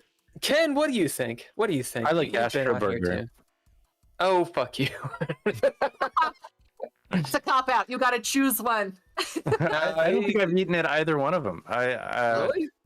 Yeah, I don't think I've. I've had In-N-Out. And they support Astroburger you don't believe is so in. much better than In-N-Out. It's not even funny. I mean, like, meh. Good. All right, so you just pissed off half the country, but whatever. I know. Whataburger. All right, so here's the thing. I come from a place that has neither one of these things. Yeah. The Big Lebowski has In-N-Out, and so I knew about it. That was it. Okay. Oh, okay. That's it. Hey, That's how I knew what it was. we have a and out Lebowski-themed restaurant here. Well, yeah, you do, and you should go. God damn it. I'm having my book launch there, so I'm totally going. So. Oh, really? It's new. Tell us about your book launch. I don't have a date for it yet. I'm still talking to them. But my book comes out March 26th, and I'll be doing a book launch at Lebowski's Tap Room in April. Fuck so. yeah! And we went there, and I was like, oh, this place is great. So they have It's awesome. 8 varieties of the White Russian. Oh, yeah. You know why? Of course. It's called the The name Caucasian of your Police. book coming out Yeah, sorry. Pimping it. is called. It's Mythstalker Wendigo Nights. It's actually urban fantasy versus horror. Yeah, urban fantasy is fantasy with elements of horror if you want to really boil it and make it simple. But yeah. Could you say all that again? I'm a little bit drunk, please. Okay, it's Mythstalker Wendigo Nights. It releases March 26th. Wendigo Nights. Wendigo Nights. Yeah. Yep. So I am part Cherokee. And so my character is also. I see. And in the series of books. Oh, Mythstalker. I see. She is a Mythstalker. So her job is to hunt down creatures of indigenous lore, basically. So this first one is about Wendigo, but there are a couple others that make that pop up. So in there, because she's surrounded by people who kind of do this also for a living, to take care of these problems that people don't acknowledge are real. So is this coming from? Is this coming from your background of like creeping around at night on your nightly walks? I mean, is there some inspiration? Does she? She looks dangerous. She's got a gun. Yeah. And I wouldn't approach her. Like if I saw her standing somewhere at night, I would give her like. I would approach her. I would approach her. And you would hit her with your car. If I were single, I would approach her. Look. Can you give us a little background of what inspired this book? Yeah, just really it really came from. I got frustrated because when you see people making movies and writing stories about creatures that are from native lore, they don't even try to get it right. Like they don't even try to actually match it up with what the actual lore is, and it drives me nuts.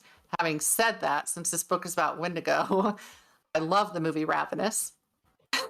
But if anybody's seen that, it's fantastic. And I came across a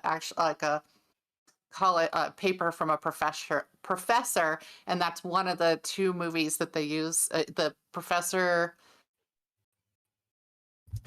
Yep, I'm not going to remember the right tribe right now. It was not Cree. It was one of the Algonquian tribes, I believe. But anyway, she teaches classes on native lore, and she specifically addresses Wendigo because it's a huge part of Northern and First Nations lore.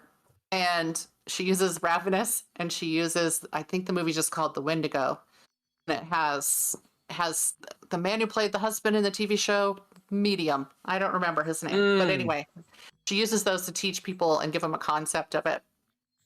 But anyway, it was frustration with that and just wanting to have this badass female character who's out there taking care of things that people don't want to acknowledge are real, but also to try to be as true to the lore as I could be.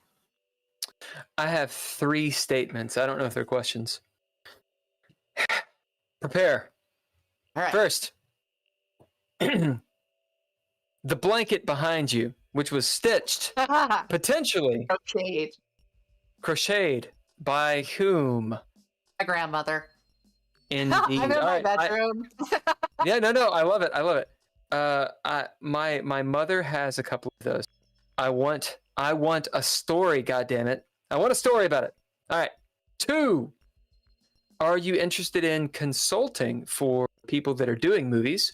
Perhaps all the USC students who are into horror and all of that good stuff. Because, all of them listen to this podcast, but they might. I would say that in general, I tend to not offer myself as a consultant on Indigenous matters because I feel that should be left to those who have more fully lived the life, as in I did not grow up on a reservation, for example. Because you point a direction. What's that? Yeah. You point the right direction. Do you got the connections? I could. I have some friends that might be willing to. Yes. So there is that. So they should contact you in the event. Maybe. It depends. Because here's the thing about consulting. I will say this, since I'm not the one who's going to be doing the consulting. Indigenous folks get hit up a lot for I turn down a lot of people because like I said, I will not speak for people who I think have lived in the culture more than I have. My character, I make a big point of my character being in the same situation as I am. I am not going to tromp over somebody else's ground that way. Sure. It would be inappropriate. But I am constantly asked, hey, will you, what is the word? It's not sympathy read. It's the same thing like if you have a character who's LGBTQ, you would then want somebody LGBTQ plus to read this character, right? And I'm losing the term, but there is a term for it. I get it a lot. Hey, I have this Native American character. Will you read it? Well, first of all, what your character is Cree or whatever? Like, I'm not Cree, and so I cannot speak to that culture. So there is an expectation that if you're going to hit somebody up to consult on things, then you need to be willing to offer them compensation because this is taking their time and it's taking their energy, their emotional energy, their creative energy, etc. So I'm just throwing that out there. If someone is going to hit you up, they need to pay for your time. Oh, yes. But I will not be consulting on it. But I'm just saying, if I were to refer people to somebody, they should be willing to offer, if not to reciprocate in some way, they should be willing to compensate somebody for their time. It's kind of a big contentious thing. And that's why I throw it out there. But no. I love it. I'm constantly... I'm not surprised by it. I'm not surprised, but I don't know about it. Because... I come from the Caucasus Mountains, man. All right, third thing. Okay, I was gonna say one thing. I even had some of my friends who were also Indigenous read my book for the same thing. So you did have them. I did have friends who are Indigenous also read the book to say like, hey, do you think I hit these notes right? Hey, do you think that I overstepped in any way? So even I had to do that. So just to throw that out there, like I felt that was right, but. Well, here in a second, we're going to talk about cultural appropriation because Ken brought it up. He'll move it to somewhere else. But my last thought. Writing, we're gonna go with a gender. Writing a woman protagonist. How did you do that as a woman? How can you? No, okay, sorry. Actually, it works perfectly fine. Now I'm gonna give you some background real quick. Of the GGP, Ken is the more liberal. I don't know if you've guessed it. I'm not. So please go full ham on everything you say. Go. About what? Exactly. Go full ham. writing. So you're writing a female character, I'm assuming. Yes. Okay. Because I love to assume. I love to assume protagonist, and you're a female. That's not the gender. I don't know. What is my question? I don't know what your question is. As yes, the identifications. Lord. Your pronouns. How does you were going for pronouns? Did you watch As Good as It Gets? That's the Jack Nicholson one. Oh my god, that's a great movie. Yeah, the one where they ask him, "How do you write a woman?" Now, I'm not saying that that's actually a terrible thing to say. That is a terrible thing to say. Yeah, I take away logic and yeah, why you gotta out me like this? That's what I remembered. But the reason it works though is because Jack Nicholson's character is OCD and can't feel. Yeah, he's horribly unattuned, which is why he can say that, right? But in reality, he's human, so of course he can be in the human condition. There's a deeper meaning. What I'm trying to say is, how do you write this character? And I'm leading, maybe not so subtly, into how do you write people that are not you? And I'm leading with my previous statement into, I don't buy into the cultural appropriation, and I don't buy into any of that bullshit. So I'm wondering your perspective on all of this. Go. Wow. Are you trying to lose me, readers, or is that your goal? No, no. I think that is one of his goals. I'm the villain. He doesn't want to sell any of his books either. I'm the bad guy. Okay, so go ahead. It's a big bite. Attack it from any and every part you want. However. So the whole write what you know is pretty much bullshit, right? Or we would have no fiction if everybody wrote only what they'd experienced in their lives. And sure, people have crazy lives, and so there could be some interesting stories, but we would not have speculative fiction at all in general. So you've not killed any mythical creatures? You've not killed any mythical creatures? I have not. Not at this time. So I grew up believing in Sasquatch because I lived in Oregon as well, and that's a big PNW thing, right? But what's PNW? Pacific Northwest. Sorry. Oh, okay, yeah. And so that was the thing I believed in when I was younger. Do I believe in it now? Boy, I want to. Isn't that part of what's okay? I'm so sorry. I'm so sorry. Penn, does a Sasquatch talk? No. Wouldn't it be fun if it did? Evil villain. You know, it's. I am a villain. The sad thing is, I have a short film that features a Sasquatch that talks for about 15 minutes. So it's not that's made. why he said it. But that's what fiction is for. Yeah. Continue, please. I'm sorry, I keep on interrupting. So, all right, cultural appropriation. I feel that this is an insanely tricky time. And again, I have pointed out that even for me, I have tiptoed and I have tried to cover my bases, right? Because I only represent a small portion of a certain community. And it's I do different not want for to me. I represent like 90%. It's difficult being the majority, all right? It's difficult. You're not the majority, though. You're so not the majority. I can't help myself. I have to mansplain. Continue, Andrea. To mansplain. So, yeah, I can't even give you a right answer. That's the thing, is that I'm still trying to find my way through it. I do believe that you can be disrespectful, and that is what I would consider kind of the cultural appropriation. It being mocking, not doing your research and learning anything about what you're writing about would be like, oh my God, the number of people who wrote to me and said, my daughter's dressing up as Pocahontas for Halloween. Is that allowed? And I was like, allowed? What do you mean by allowed? Is that okay? Well, even if I'm okay with it, I'm one voice among a sea of many that could be hurt by it. You know, they have shown through studies that, ooh, here we go. I guess let's just get rid of all my reading. They have shown that mascots, for example, the native mascots do psychological damage and do cause harm for indigenous youth. So they've been looking into that, but a lot of people don't want to hear it. And somehow a mascot is more important than a group, an entire community of children's psychological well-being and place in the, so like, that's the thing. Everybody's going to have a different response to anything, and you can't speak for a bunch of people.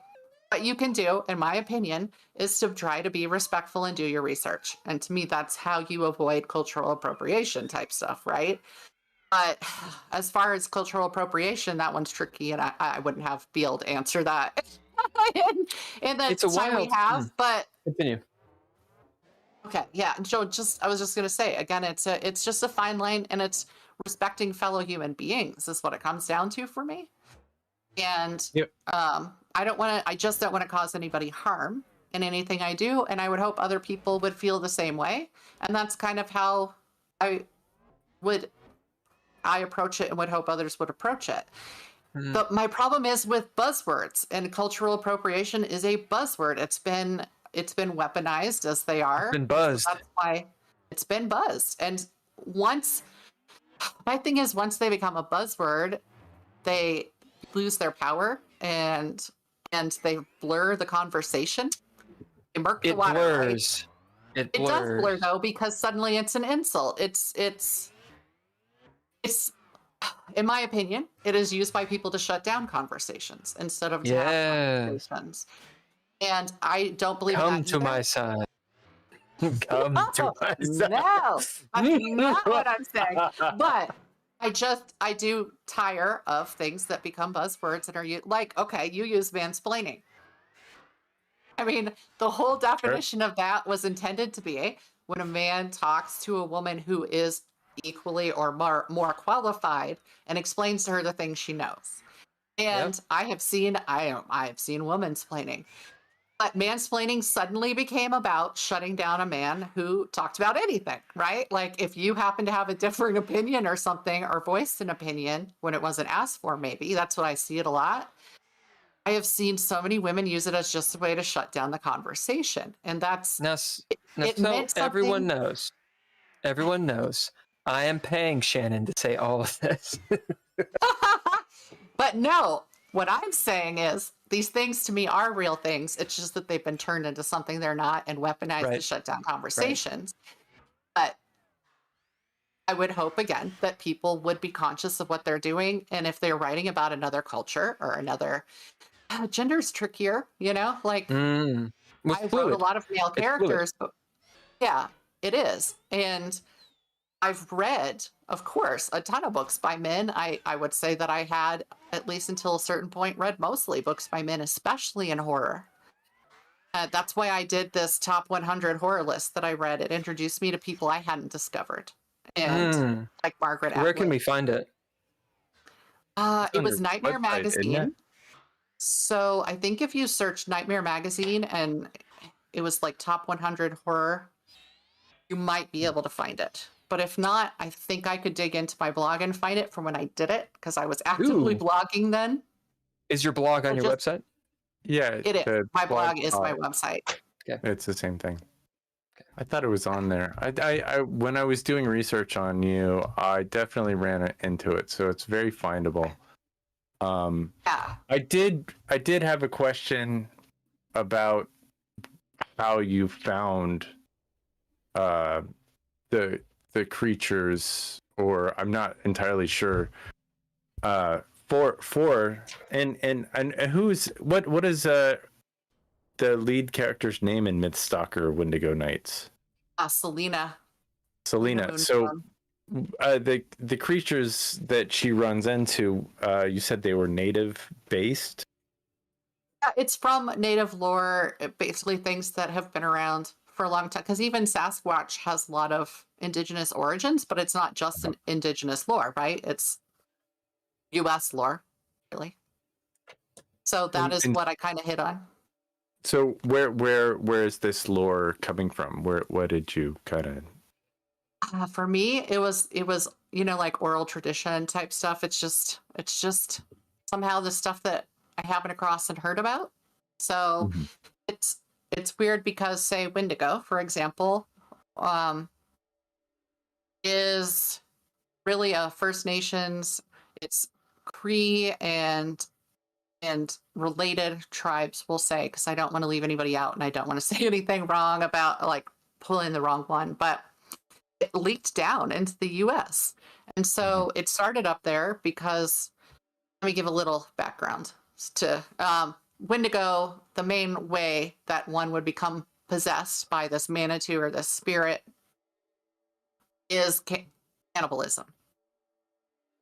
And I've noticed a lot of native lore villains are based on taboo things because, say, a skinwalker, which would be Dene or Navajo, is somebody who often has committed a crime against family. So, for example, murdered a family member. So they hit taboo things that human beings do, but they take a certain amount of fault onto that person versus the way that I think European communities have long kind of used monsters like, say, a werewolf to excuse people for their worst acts. It's this interesting opposition that I've noticed between the two. And it's like a werewolf, you are a hapless victim, you can't control yourself, you're killing. But in native lore, they're like, well, they brought it on themselves, and then look at the bad things they're doing still. And it's very different how you're like taking responsibility for something. I find that interesting. An interesting difference there. And is that and how does she hunt them down? Is it are there clues? Is it like a process? I will say there's a mystery aspect to the story. So okay.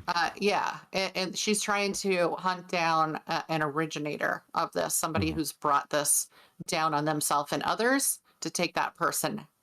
Take them out. Is she family to who, like, is she in the circle of what she's looking for, or like part of the family, or is she like a for hire?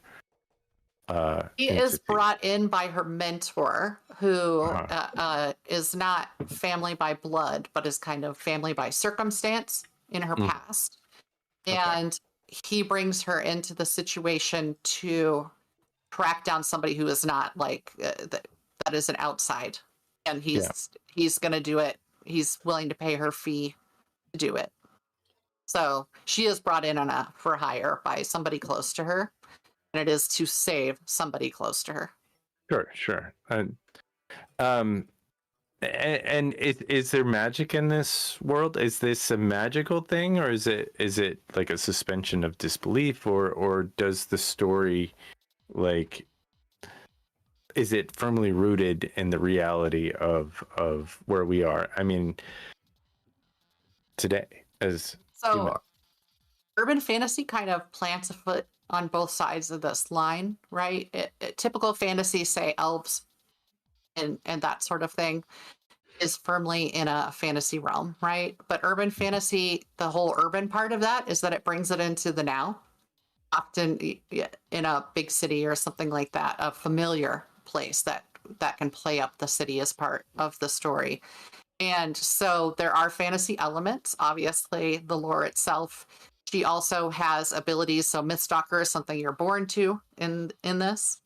And so there are elements of, like, we'll say special powers, not like a superhero, but she has like enhanced senses and healing abilities, that sort of thing. And is there a sex scene I mean, because she's very attractive, so I would imagine having a little spicy content in there.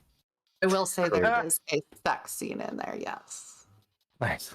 I mean, that's selling. I mean, that's selling in fiction right now. That's like we were talking about. It's very hot.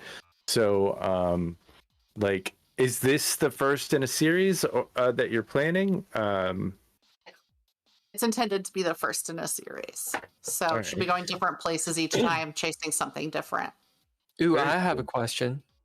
Hmm. Do you need someone to record an audiobook? Why do you do that?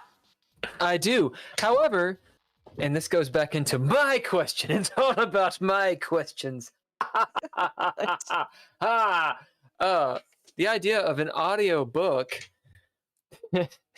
done in the voice of a dude, but the audiobook was written by not a dude, and it's about not a dude. Just said that for your villain. It was like, it would have to be a female reading it. A female. I mean, we have audio equipment. I could act like I do know some actors who are female who would throw it down in the event you need a voice. You're in the right place for it. I did want to say, going back to cultural appropriation, that it is not limited to. I mean, we are from Appalachian, and if I wrote books weren't a part of Appalachia, okay? If I wrote appropriating all of the other people's. I live really close. My family is from, Breathitt County. That's just can't help it. I just do it. My family's from Breathitt County, the mountains. We're hill people, and we if I were to write a book on mountain top removal or Appalachian life, like, it would not be accepted. Just like the hillbilly LG guy. I mean, like, he was not accepted by, true hillbillies. Like, he was an outsider, even that. And he certainly brought a lot of negative press to it. So, like, I think, we have terms like that. If I wrote that book, it would be a form of cultural appropriation because I didn't live that life. You're absolutely right. And one would hope if you chose to do it that you would. But I mean, it would be for altruistic reasons, because I feel like coal is, it sickens the people around the mountain. I know this is where Ken and I disagree, by the way. If you can't drink the water near a coal mine, you can't. It doesn't really bring jobs into town that pay very well, and it's just it is an endless amount of terror for everyone involved. It's like the ocean. Yeah, it's like the ocean. But I mean, we do that anyway, to like in every aspect of our lives. It is so the cultural appropriation. Cultural appropriation. What, before I say the statement that I'm going to say, I'll just say the statement. Cultural appropriation is bullshit. All right. So as we had mentioned, you already said that, but I'm going to ask you though, to my point that I made in response to it, how do you feel about that? Like, is it just the buzzword that turns you off? Is it, Yeah, and that I think that's that little tidbit that tidbit's the wrong word. That, what's the word I'm looking for? I'm trying to be nice. I'm trying to be eloquent. I can't be. I mean, that tidbit that you had was so good. That little turn of phrase of, I'm sorry to interrupt you, Ken. No, the idea of, Shannon, when you mentioned something like it's a term that then becomes a buzzword and it loses. Yeah. What the entire reason that it was a thing. Yeah. Somebody says woke or canceled or incel. I mean, I stick by incel. I'm going to keep that one. I mean, Well, they they're claim it. a They claim group it. that call themselves. They are that, a cult. really, so They're a cult, yeah. and there's a horror book coming out soon. I'm sure. Oh. I'm sure, be. Shannon Lawrence. This should be maybe about horror and incels. Oh my god. The idea Horror. of cultural appropriation. So my argument is a little flaccid. See what I did there? We are, oh God, I can't believe I'm about to say it. We're humans, we are. Speak for And yourself. best case scenario, in my humble est of opinions, is that we realize it. That we are humans, and the other could be someone else, maybe. Non-humans. let's attack the aliens that we don't know You about. will. That would be awesome if we could treat each other like humans. And part of that is, yeah, there's different cultures, so you experience them, and you're a white dude who moves to Japan, and you put on a fucking kimono, and you look like a goddamn goofball. And you are, in fact, appropriating that culture. Go fuck yourself. Yes, because that's what we do. If we have these roadblocks, these fences, we'll say, that say, no, this is our culture. Go fuck yourself. Your culture, my ass. You were born into that shit. It's not, you don't own it. You don't fucking own that. The whole point of what we're doing in this life is to understand, is to appropriate. We're in goddamn America, motherfuckers. That's what we do. Yeah, We appropriate. We would have never had Vanilla Ice if, Even Vanilla Ice apologized, okay? He apologized. Maybe like throw out some Eminem or somebody who's like. Yeah, no, I mean, somewhere Eminem with it. never apologized. Eminem, No, and he He should. was like- He He will should. never. He shouldn't. Yeah. and he was like, you know who he did it shouldn't. for me? It was Vanilla Ice. He got me started. Well- I don't know. I really Listen, don't know. I like I'm Teenage making Mutant that Ninja up. Turtles 2 as well. Okay, go. I Ninja, remember go, that baby. song. That was Oh my God, that was the epic song. You Look know? at the song. When you were 8, or in your Yeah. case, maybe 15. I remember Look. listening to it and thinking after the second time I listened to it, I was like, wait a second, this song is Wait. not as good as I think. That's because you're smart. But I was 8, and I didn't have that feeling. So, Shannon, Yeah. where I'm going with this is that's the reason I have a point of contention about it. What does the term? What is it at? What's the benefit of the term? Cultural appropriation. What is it actually protecting, or I mean, when saying, you hey, look signal? at origins, right? When you look at origins, it's meant to just bring awareness to an issue, right? A harm, something that it is problematic in some way. Then again, it gets blown up and it becomes this ugly alternate thing that will instantly shut down any conversation on anybody's part. And so, yeah, it's dead now, right? But as you said, your example of somebody moving to Japan and starting to wear clothes and stuff like that. A it's corny always white just guy, back- specifically, by the way. Corny white guy. It's always Yeah, going but to what come does it back. matter? from I mean, me. what if it, Right. I'm like sorry, anybody should be continue. able to do it. From anybody should be able to do. I mean, look at the Fighting Irish. There are people who don't love that as a representation of the Irish who also came to the U.S. and they got beat up where they were. Then they came here and they got beat up here. Watch. Yeah, but Gangs the of New Irish York. love it. The Irish love it, though. Not all of them do. Yeah, no, all of them. That's the thing. All of them do. So, Hey, chat, all if of there's them, an Irish all of person them. who doesn't, if there's one of my roommates, I mean, I'm I'm Irish. in- I don't necessarily, You're not wear Irish. green. I am You're not Scottish, Irish, English. I'm a you're not mutt of- Irish. You Like, can't I'm be like- everything. I'm like a 33%. Well, actually, that's not true. I'm a 20% Irish, 20% English, 20% Scottish, and like Shannon, 40%. Shannon, Cuban. what are you when it comes to ethnicity and culture and all that good stuff? am I? I'm not. I'm not. Also a mutt. I'm not going to give out percentages.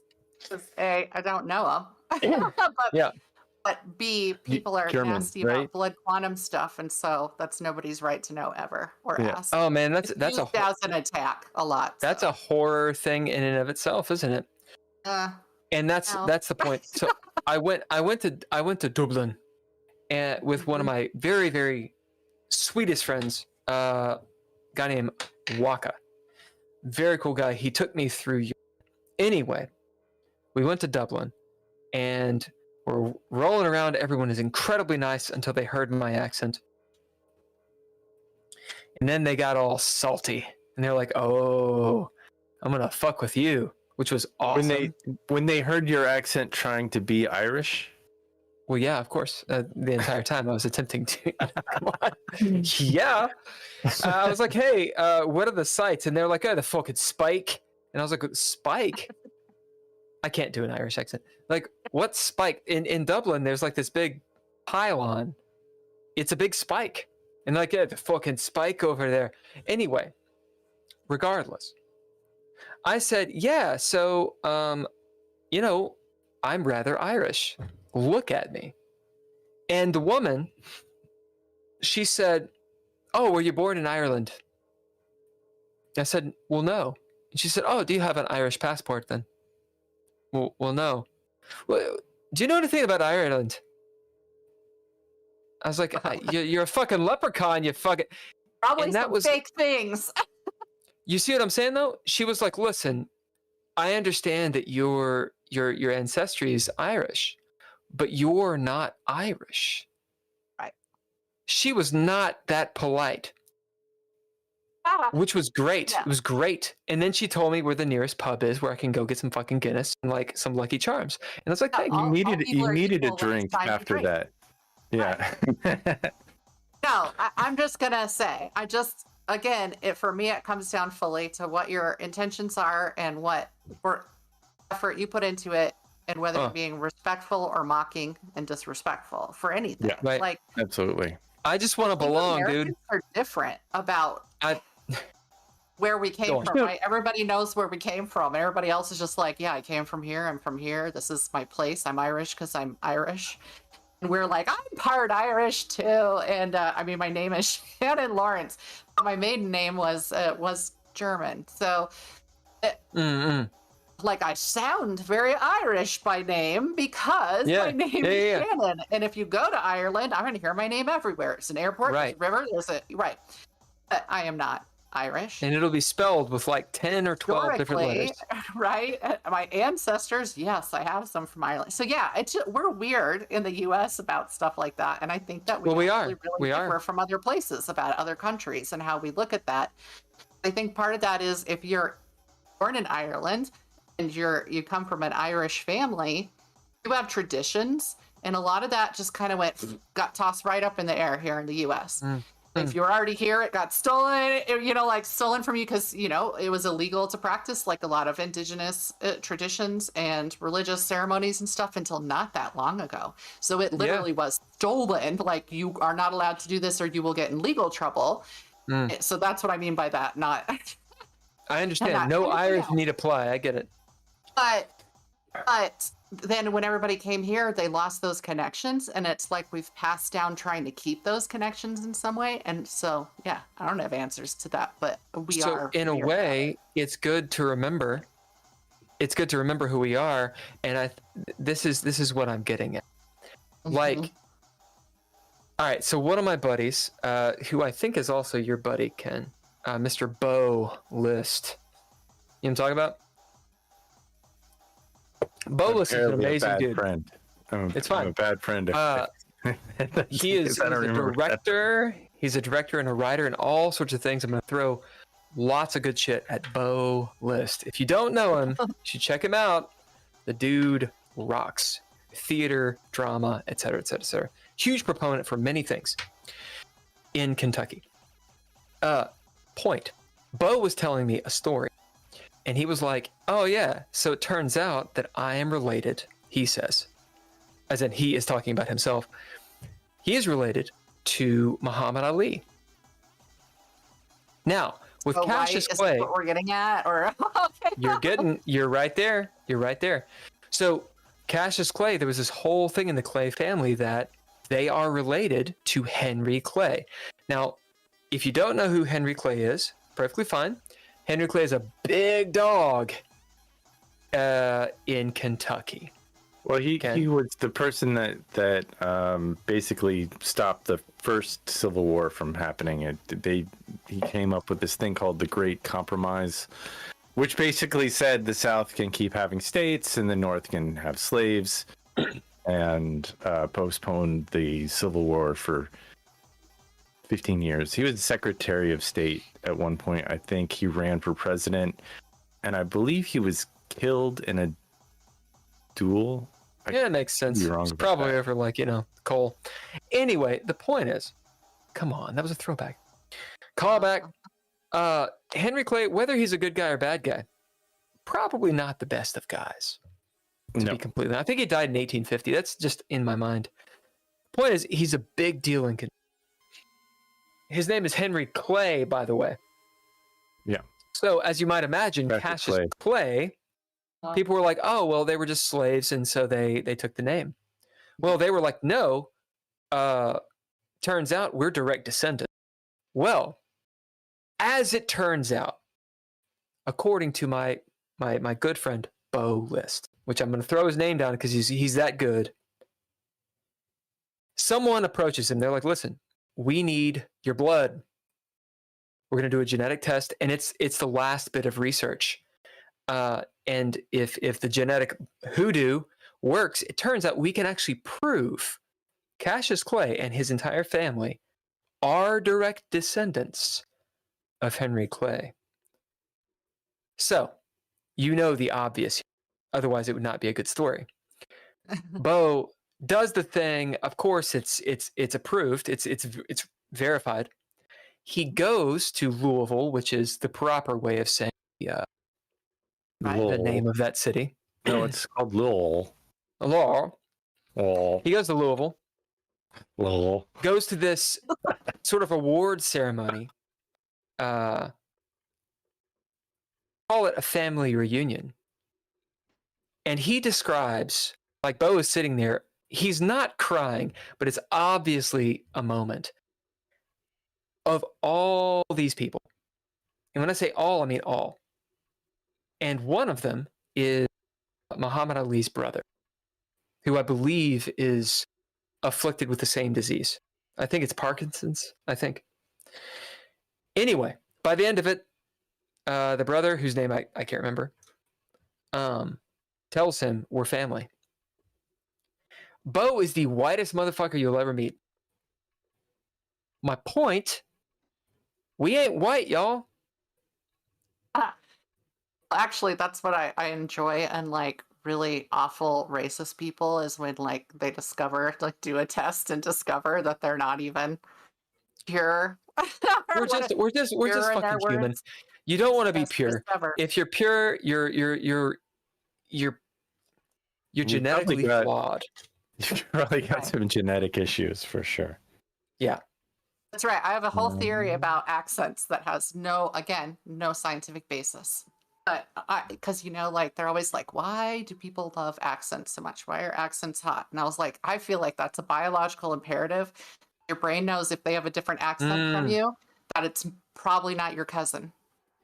I like that. So that's my theory with that. That's nice. Yeah. Which is neither here nor there and has nothing to do with what we're discussing. Okay. But no, that does. Buck Mud says, I don't want to be pure. I'm not. And I'm not. Not pure. Buck Mud, I know for a fact, love horror. Shannon, I know you've written a ton of books and such. What is the thing that he should read? The first thing of yours that he should read. I'd say Blue Sludge Blues and Other Abominations is a fun one. So All right. It's a collection of short stories for me, but it leans more toward what people would consider the classic horror away from the psychological. Like more stabby stab? Unless Yeah, more gore, more, and I'm not an extreme horror author, so I'm not saying Yeah. like buckets of blood or anything like that. Yeah. But yeah, that one's more along So- those classic lines. So Buck I- is the person who introduced me to Chuck Palahniuk, Oh yeah. and I believe horror, or no, The Haunted, maybe is what it's called. I think it's a bunch of short stories. There's one specific one that he showed me, and I was like, holy shit. The cover of the book is a dude doing this. Yeah. Anyway, interesting stuff. So I wrote a tabletop role-playing game. Have you ever played those sorts of games? I have not. I am. Well, I've played some loose ones that are like via cards, but Yeah, like what? I haven't played Werewolf yet. I have that, but no, I'm trying to Play think of it. Werewolf. It's a dark Werewolf is one. fun. I have Werewolf it is really to fun. play. I just haven't done it yet because I want to. It's fun. But, and I'm supposed to play. I have a friend who made a 50 at 50 list because she just turned 50, and Okay. she wants to play D&D. So I agreed to play D&D is a good one. D&D is a good one. Everybody knows It it. hasn't happened yet. Now, But- I'll say this about D&D. Of course, I think people should play because it's a good it's not a good introduction. D&D is like the calculus of tabletop role-playing games. It's just that everybody knows the word. Right. You know, calculus is actually complicated math, right? Arithmetic is easier, or it's a simpler idea. Arithmetic, plus, minus, etc. This is mansplaining. Now I'm mansplaining. Thank you. You're welcome. Yeah, you're welcome. So arithmetic, see, you can. My point is that everybody knows the calculus. It's like, oh, calculus, right? But actually, calculus is far more complicated, or not far more. It's just more complicated. D&D is a complicated. It's the most popular, but it's actually a very complicated role-playing game. Like when it comes to math, very mathy. It's just everybody knows about it because there's a movie or two or three, which we only mentioned the one. I also think the fact that it got like screamed about for being satanic or whatever during the satanic panic helped kind of solidify it in a way that other Yep. stuff didn't. It got targeted for whatever reason. So Then it becomes infamous. So in the event you play D&D, what kind of character do you want to play? Well, first saying that I wouldn't know all the character. I mean, I hear people talking about all the time, so I've kind of absorbed Bard and all this stuff. But so I have no full idea of what's available. But I would probably lean toward elves if that's a possibility, just because Okay. I started So out with in- Vulcan. So in the D&D, do you mind if I go into a little bit of mechanics really quick? Yeah. Okay. And Cannot you've be never played one, mansplained to me because I don't know it. and you've never played one of these games, right? Not like that, no. Okay. Ken probably knows where I'm going with this. Oh no. I would like Like you to a movie write track. down. I'd like you to write down, or perhaps remember, of your character. Okay, your current character. It's an elf. Yes, like a Sure. Tolkien-esque elf. Yeah. I mean, I say then that, but then usually if there's some sort of like mystic, semi-evil, magical woman, then that's what I or Yeah, you can do that as an elf. semi-magical. I kind of want the leaning toward the evil a little bit. Is how I like to. Indeed. say those sorts of Indeed. things. And listen, this is bread and butter. Are you a Noldor?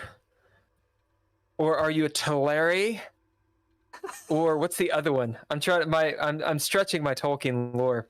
Are you Are one you of the a good elf or a bad elf? No, this is not the good elves in battle.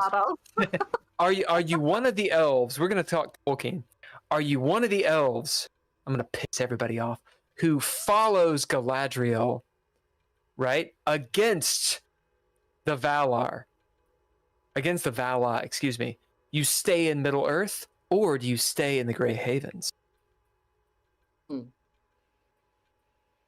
Oh, What do you do? Good question. So they go to Middle Earth. Chat, correct me if I'm wrong. They go to Middle Earth against the gods, Vala, because basically they want to help out against Morgoth. Okay? Morgoth is fucking everything up. Or Melkor, the super bad guy. Yeah, Sauron's boss is fucking everything up. And I want to say Galadriel and the rest of them go to Middle Earth because they're like, oh, we got to like fight that fight or something. I could be wrong. Someone try. Are you one of the people that go against the gods? Or are you one of the people that stay at home? Oh man, I admit that I have a little of the. I would never have been surprised to be diagnosed with ODD, oppositional defiance disorder. So, admittedly, I would probably have been the one who didn't listen to what I was supposed to do. If All that right. tells you what you need to know. If you had to, distill that, I can't do a thing. if you had to distill that down to a word or a phrase, what would it be? I mean, rebellious seems. Okay, rebellious. That's your first trait. Okay. That's your first trait. Right. All right. Who you are? You're an elf. What does that mean? If you had to distill it down. I always seemed a little bit wiser. Okay, so there's your second trait. Now I need something about what kind of weapon would you have? Oh. I would like something large and sharp. I don't want just a sword. Like, I'm trying to think of the term for something that I'm thinking of, but Ken, can you help? I just think of it that sickle, or the something with reach. Like a scythe? the scythe. Yeah, Like a big ass scythe for like cutting big wheat? ass one though. Yeah. Yes. Like out of Wheat Final deals Fantasy? like some good damage. That's Okay. what I wanted to Okay. hear. What kind of protection would you wear? You could wear anything. This is a game that So this could be, Could be like anything. magic that you're No, it could using be as anything. like a shield. Or it could be it armor. could be anything. You could have Space Marine armor on it. Doesn't matter. All right. I would want some sort of magical. I have sensory issues. I definitely would not be able to wear some armor without getting really annoyed. No chainmail. Maybe chainmail. Would you have tattoos, or would you have some sort do of have trinkets? tattoos. I see. So maybe some like magic rune tattoos or something. Runic tattoos. I'm good with runic tattoos. So Buck Mudd also introduced me to the novel series by Rachel Weisz and Tracy Hickman, I believe. Deathgate. If you haven't read it, it's super fantasy. It's very good. Back in like the 80s or 90s. Deathgate. It's. I don't want to. I'm an author, but they're better authors. Oh, you're fine. I read it very young. Pretty good. If you want to check it out, it's good. It's really good. Anyway, they got runic tattoos. Anyway, magical tattoos. So, let's say you're on a ship. Hey, Ken, give me a description of this ship in 10 seconds or less. A creaky wooden boat that has lots of holes in it and is barely floating. All right. Just So it's on the ocean. It's good ship. Shannon, who's on the ship with you in 10 seconds? Who's on the ship with me in 10 seconds? 7, Lord. 6. Somebody- God Almighty is on the ship. Oh! Oh, God. No. Beard and everything. No. Uh, Who's on the ship with you? I would say, like, 8. the same folks as I am. Yeah. So you have a whole bunch of Where you're losing your. Fey people. You got some Fey people. You're on this sinking ship. We're going to call it nighttime. And the ship is sinking.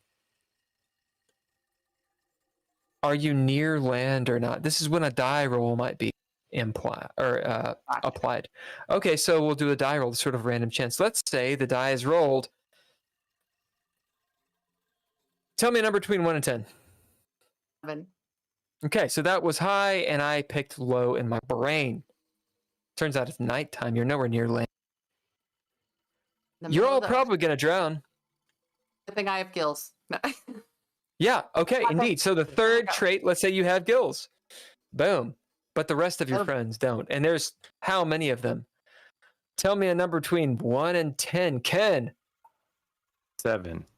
Okay, there's 70 of you. Whoa. They're all gonna fucking die except for you. So the action is on you. Maybe there was a creak in the night, an explosion. You all hit some sort of rock. Water is flooding in to this ship. 70 people strong. You have all age ranges. It's dark. You can't see in the dark. You know that you're going to a distant land, maybe to join up with a colony. Maybe there's a war effort that you specifically are going to join up with.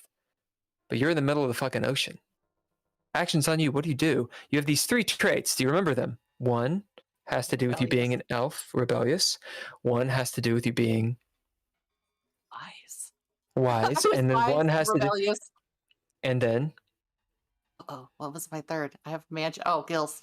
Gills. Okay. I have gills. What do you do? Now, the idea of what you do is, what is the intention? How do you want to affect the fiction?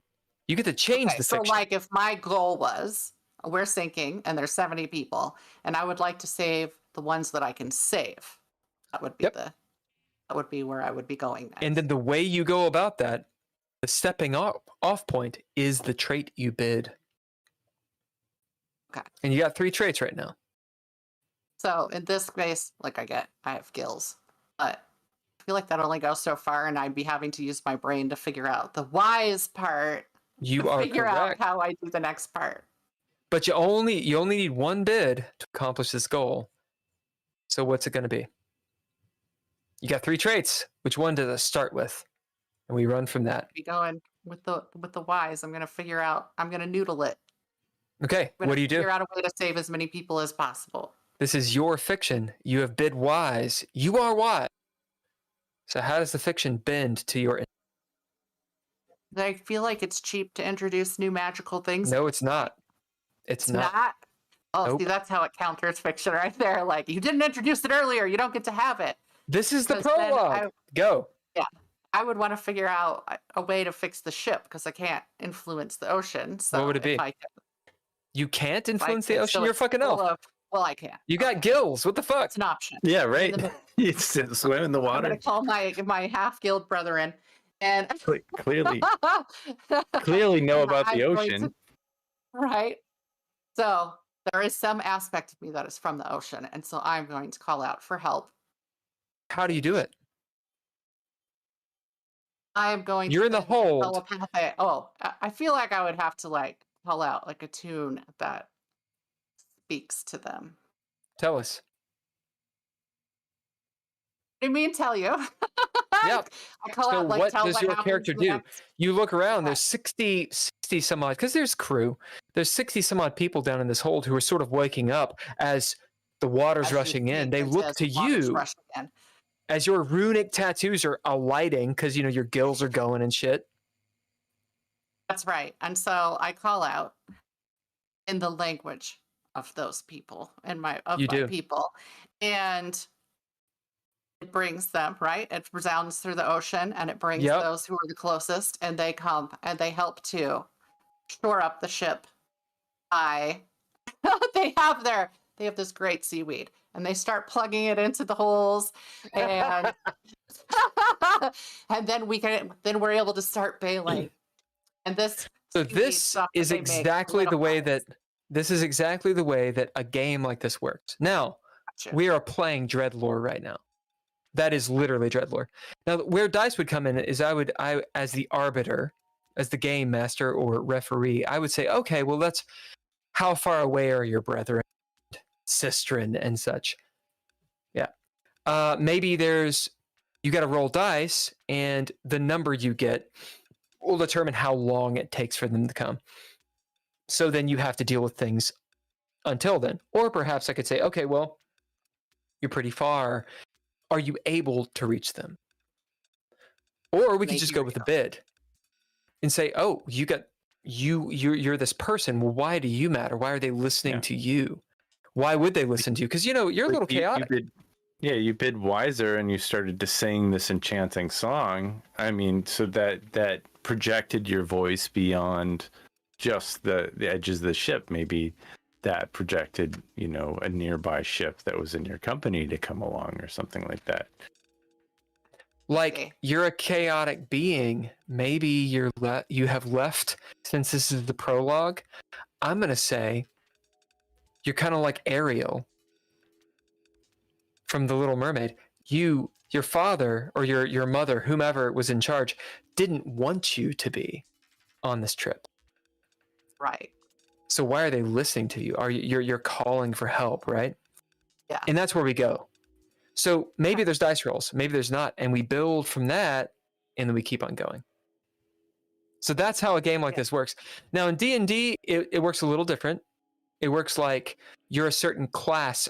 You're an archetype is a better word for it. So perhaps you're a warrior or a mage, wizard, or a bard or whatever. And so that's going to dictate what your numbers are and how high you need to roll. Got you. So you have a predetermined. We would love for you to play in one of our games. Oh, I see. Okay. That would be fun. Yeah.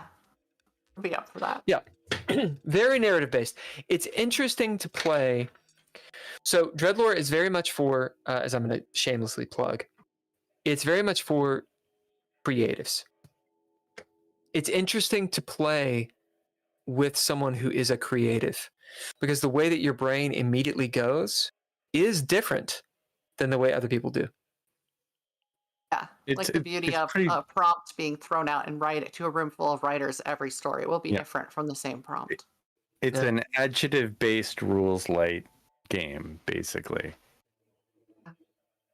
It gives you hints of where to take these characters. I probably had 20, because I've been playing this for a while. I had like 20 different ideas of where I could go with this, just based off of that little, because it's yes-anding. It's like if I was the captain of the ship, nighttime, and it was sinking, I would bid my creaky wooden ship to maybe, because I was the captain, I would make it list over to one side where the holes are less, and it might be able to, or have all the elves move to one side, and it tilts the ship. I don't know if it works like that, but that's where a roll.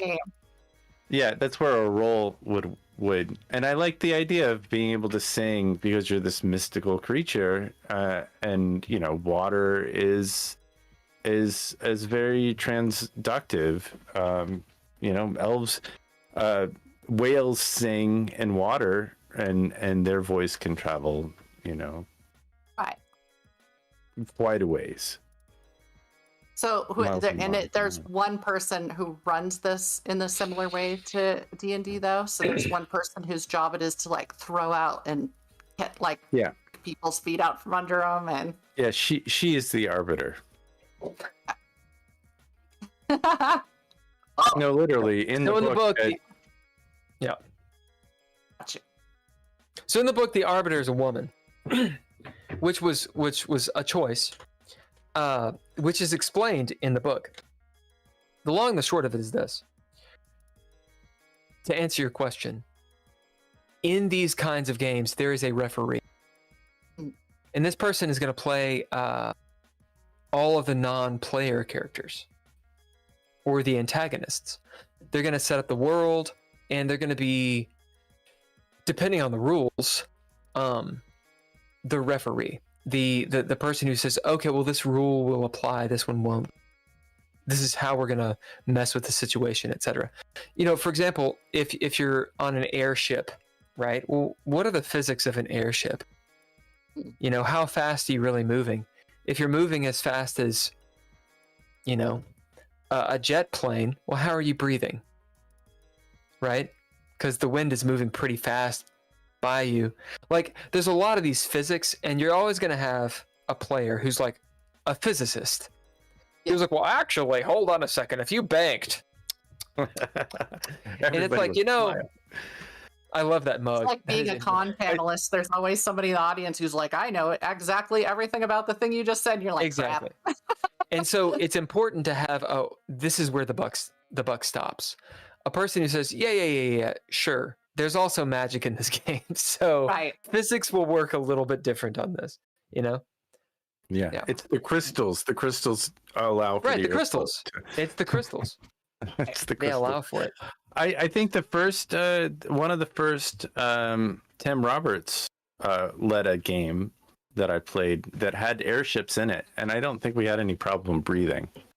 No, well, you can ignore it. It's like when the adventuring party goes into the dungeon and everyone's doing shit, and you're like attacking shit, and you know, opening up the chests of gold and such, and then some asshole is like, "How are we seeing? Wait, hold on a second. Aren't we in the earth? Oh yeah. Oops. Oh, where's the light? Just a coming second. from? How are you carrying so many weapons, Yeah. Andrea? I'm Okay, gonna- so I'm gonna this is a send question. tips. This is a question I got for you, Shannon. In the world, respecting the rule of that world, right? So you have a Yep. horror element. There's usually a fantastic element too, right? Mhm. How do you make sure to respect the rules that you've laid down, and how do you lay down those rules anyway? Yeah, so that's something to consider, right? Because we kind of had set rules for vampires, right? To use one Mm. that I think everybody's going to be familiar with. Yeah, sparkly. And Right, they sparkle in they the sunlight. oh god, not the sparkly vampires. No. Okay, but that's the thing. If you break it, you have to find a way through the telling, right, to let people know you've broken that rule and that they expect that rule to be different. Because otherwise, and I can't think of an example, but like I've watched things with vampires and I'm like, well, that's not the rule. And you didn't establish that that rule was different in this world. And that's a failure on the part of the person who created it, right? Because if there is a trope that is steadfast, and you have to be familiar with it. If you're writing in a world, you probably are familiar with those tropes and rules, right? Just kind of if you write, you should also be a reader. Mm. You kind of know the rules, you kind of know how stuff works because you have also experienced that from other people of varying skill sets and all of that. So yeah, you need to know what your rules are kind of going in. And if you hit one that you didn't consider, then you need to consider what the expectations of the reader or watcher or whatever you're creating are and figure out, because if that's something that you needed to establish, then you have to go back and establish something about that. You have to establish that rule break. Because otherwise people are going to come in assuming there are certain rules, and it's frustrating if those get broken and you don't understand why, basically. Right. You start losing faith in the fiction. Yes. That's something as a storyteller, and when I say that, an ST is called, because we're creative about it in role-playing games. An ST, a DM is a dungeon master. That's a trademarked term. Yeah, Anyway. they'll come after. They'll find you if you say it again. They'll get you, man. So, as an arbiter in DreadLore, I think it's something to always be conscious of. Your audience, if you're live streaming, is whomever decides to fall upon your podcast, but your other audience are your players. And there's definitely moments in like the current game that I'm running. It's a horror investigation game. Ooh. And unfortunately, our buddy Drizzle is not on here. He's our horror guy. We ask him about horror. He does haunts and that kind of stuff. But there are times that the cast, including Ken, will be like totally on board. And they're like, oh yeah, that monster. Yeah, I get it. But there's moments where they're like, wait a minute. Are you just trying to fuck with us? Are you breaking your own rules? And it's a big no-no. It takes everybody out of the fiction. Sure. And I think in a book, you probably throw away the book. You're like, nah. Yeah. Yeah. You're like, if you did this, what else are you going to do? Right. Reading Stephen King was always tough for me because I just hate the way he writes. Like I hate it. Personal thing. like the help it. voice of the story, or The voice of the stories, his story, like his technique, and it makes sense because he writes so much. I just can't get into it because it's just like, come on, this is like, it's like doing my taxes. and that's the thing you can't overcome, right? Like you will never like. I mean, I don't Stephen care King. what happens in the story. I can't do it. Like I like Asimov. I think that he writes well. Yeah, I agree with you. I'd like, But he's not a horror writer. well, I mean, robots are terrifying. He was my intro to sci-fi too. So, of course, Sure. iRobot is the one that I think probably brings. That is easy the reader, one. kind of. Did you comparatively. see the film? Yeah. Yeah. Yeah. That was It existed. fine. Yeah. Yeah. It was not like, it was not even, that's not a story.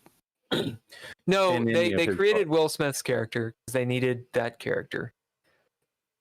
Right. So it drives me nuts when they do that. I'm like, make this a standalone and don't make it belonging to something that already has like a property and a fan base, and then you probably would do just fine with it. Yeah, they You mean should have like called Star it Wars? mean robots. Ooh. Star Wars. You mean like We're- Star Wars or Star Trek Discovery or any of the fucking anyway? No, a lot but of you're the things where they shoot themselves in the foot from. here's the thing. They are it's a multifaceted thing. Why would I make a movie called Star Place that no one's gonna watch when I could be like, wait a minute, I could get all these motherfuckers who will dress up and they will think that Daisy Ridley is hot. We can get them for at least 2. Come on. And there's the whole Gen Z, whatever previous then that's coming up. They'll watch it. It's a money. I know. It's not good here's your storytelling. marketing. Here's your marketing aspect is, do I want to get those first timers that come in and give me all their money to begin with because it's a property that exists, and then they loathe me, but they already gave me their money, so I don't care? Or do I want an ongoing fan base to love what I created? And I mean, no matter what, somebody's going to hate it if there's an established base. But Truth. somebody's going to be mad about what you do. I I'm love watching. people argue about like DC and Marvel who actually have read all the comics, because that's when it really gets to the nitty gritty there. Oh yeah, Yeah, it's painful. and I confuse DC and Marvel all the time to the chagrin of no one. Do you? I think we should wrap up in the next 5 minutes or so. Yeah. Do you have any kind Sounds of good. last thoughts that you want to get out there before we Skedaddle. Man, we talked do about a lot other of things stuff. than podcast? I Lot mean, of is there stuff. other things than podcast? I mean, I don't even know.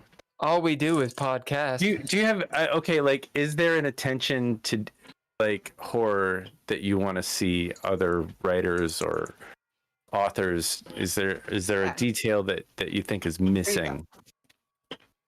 Not something that's missing. I will say though, to open your mind and broaden your horizons when it comes to horror, instead of following one niche or another, because there's a lot of great stuff out there that doesn't fall under this was written like a Stephen King book or whatever else. And there are a lot of definitions of horror. So just quit sticking it in a box is what I would say. And you're going to find a wealth of other stuff that you're going to enjoy. That would be a final thought. And when that. should we expect not this book, but the sequel to this book? Oh, man. I would say probably next year. Oh So- shit. Okay. Yeah. Well, in Yeah. the event you need audiobook people, Uh-huh. I am in Los Angeles, and there's a lot of people I know who would love to do it. So, Thank you. just so you know, don't get AI to do it. Oh my god. I will. Fucking AI. Don't worry. I will not. AI will not write for me. Yeah. Also, No, if you AI need will not create my art, and it will not speak for me in audiobook form. if you need any kind of media production, there's this one company called Replay. Yeah, Couchfire Media. Right to our Replay production. At the top of the show. Shannon Lawrence, thank you very much for being on. I am going to ask you one more question, though. Do it. Two more. One, what were you drinking tonight in that massive mug of yours? It's boring though. It's just water. Listen, I'll water's go great. drink Water's after healthy. this. I'm gonna no. Healthy. I'm gonna have my margarita to enjoy. No, it's just 100 ounces of water right there. God damn. Good. Second, It's like and this will throw it out. Oh my god. And any aphorism you might have, or saying, or quote that you want to make up or recount, like a cheers. cheers.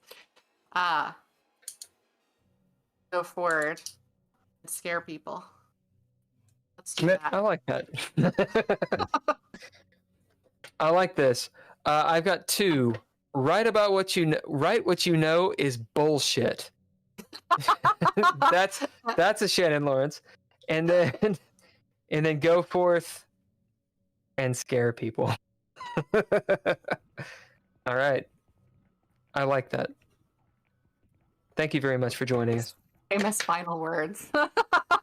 is the right? What you know is bullshit. That's his last words.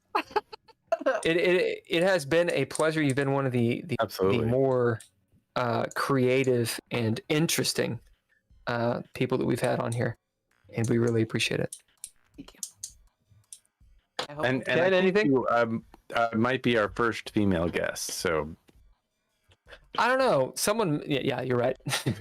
really? Yeah. Oh, gotta mix Oh. it up a little bit. Gotta mix it up a little bit. Right. I mean, I like people from around the world. And you are not the first person who has native First Nation heritage awesome. on our podcast. Who was the other one? Who do you think? I have no idea who. Jazzy Cabbage. Oh, Jazzy. Yeah, if you like video games and that, Jazzy is crazy. They are a Jazzy crazy Cabbage. person. They are Crazy person. Always streaming, always kicking ass, and such. Good All right, stuff. we out. Thank you very much. Thank you for being a part of this presentation podcast that we do every Thursday. Every Thursday. Thank you to our Patreon members. Please join or consider joining our Patreon.com/DreadLore. Thanks to Roberts, Daniel Hulker, Nostalgia, Asshole. and Oh, Natalia Oh, piece of shit. Cline. Production by Couchfire Media, Natalia Cline. as well as art and Trois Productions. Couchfire Media is pretty brings cool. a lot of the content Yeah, it's what and really madness and all of the joy those guys. that we are experiencing. Until next Monday. Monday. Yeah, Monday. you gotta join the Red Writ next. It's The not Red the Red Writ. Writ. It's Into Space. the Red Writ. Into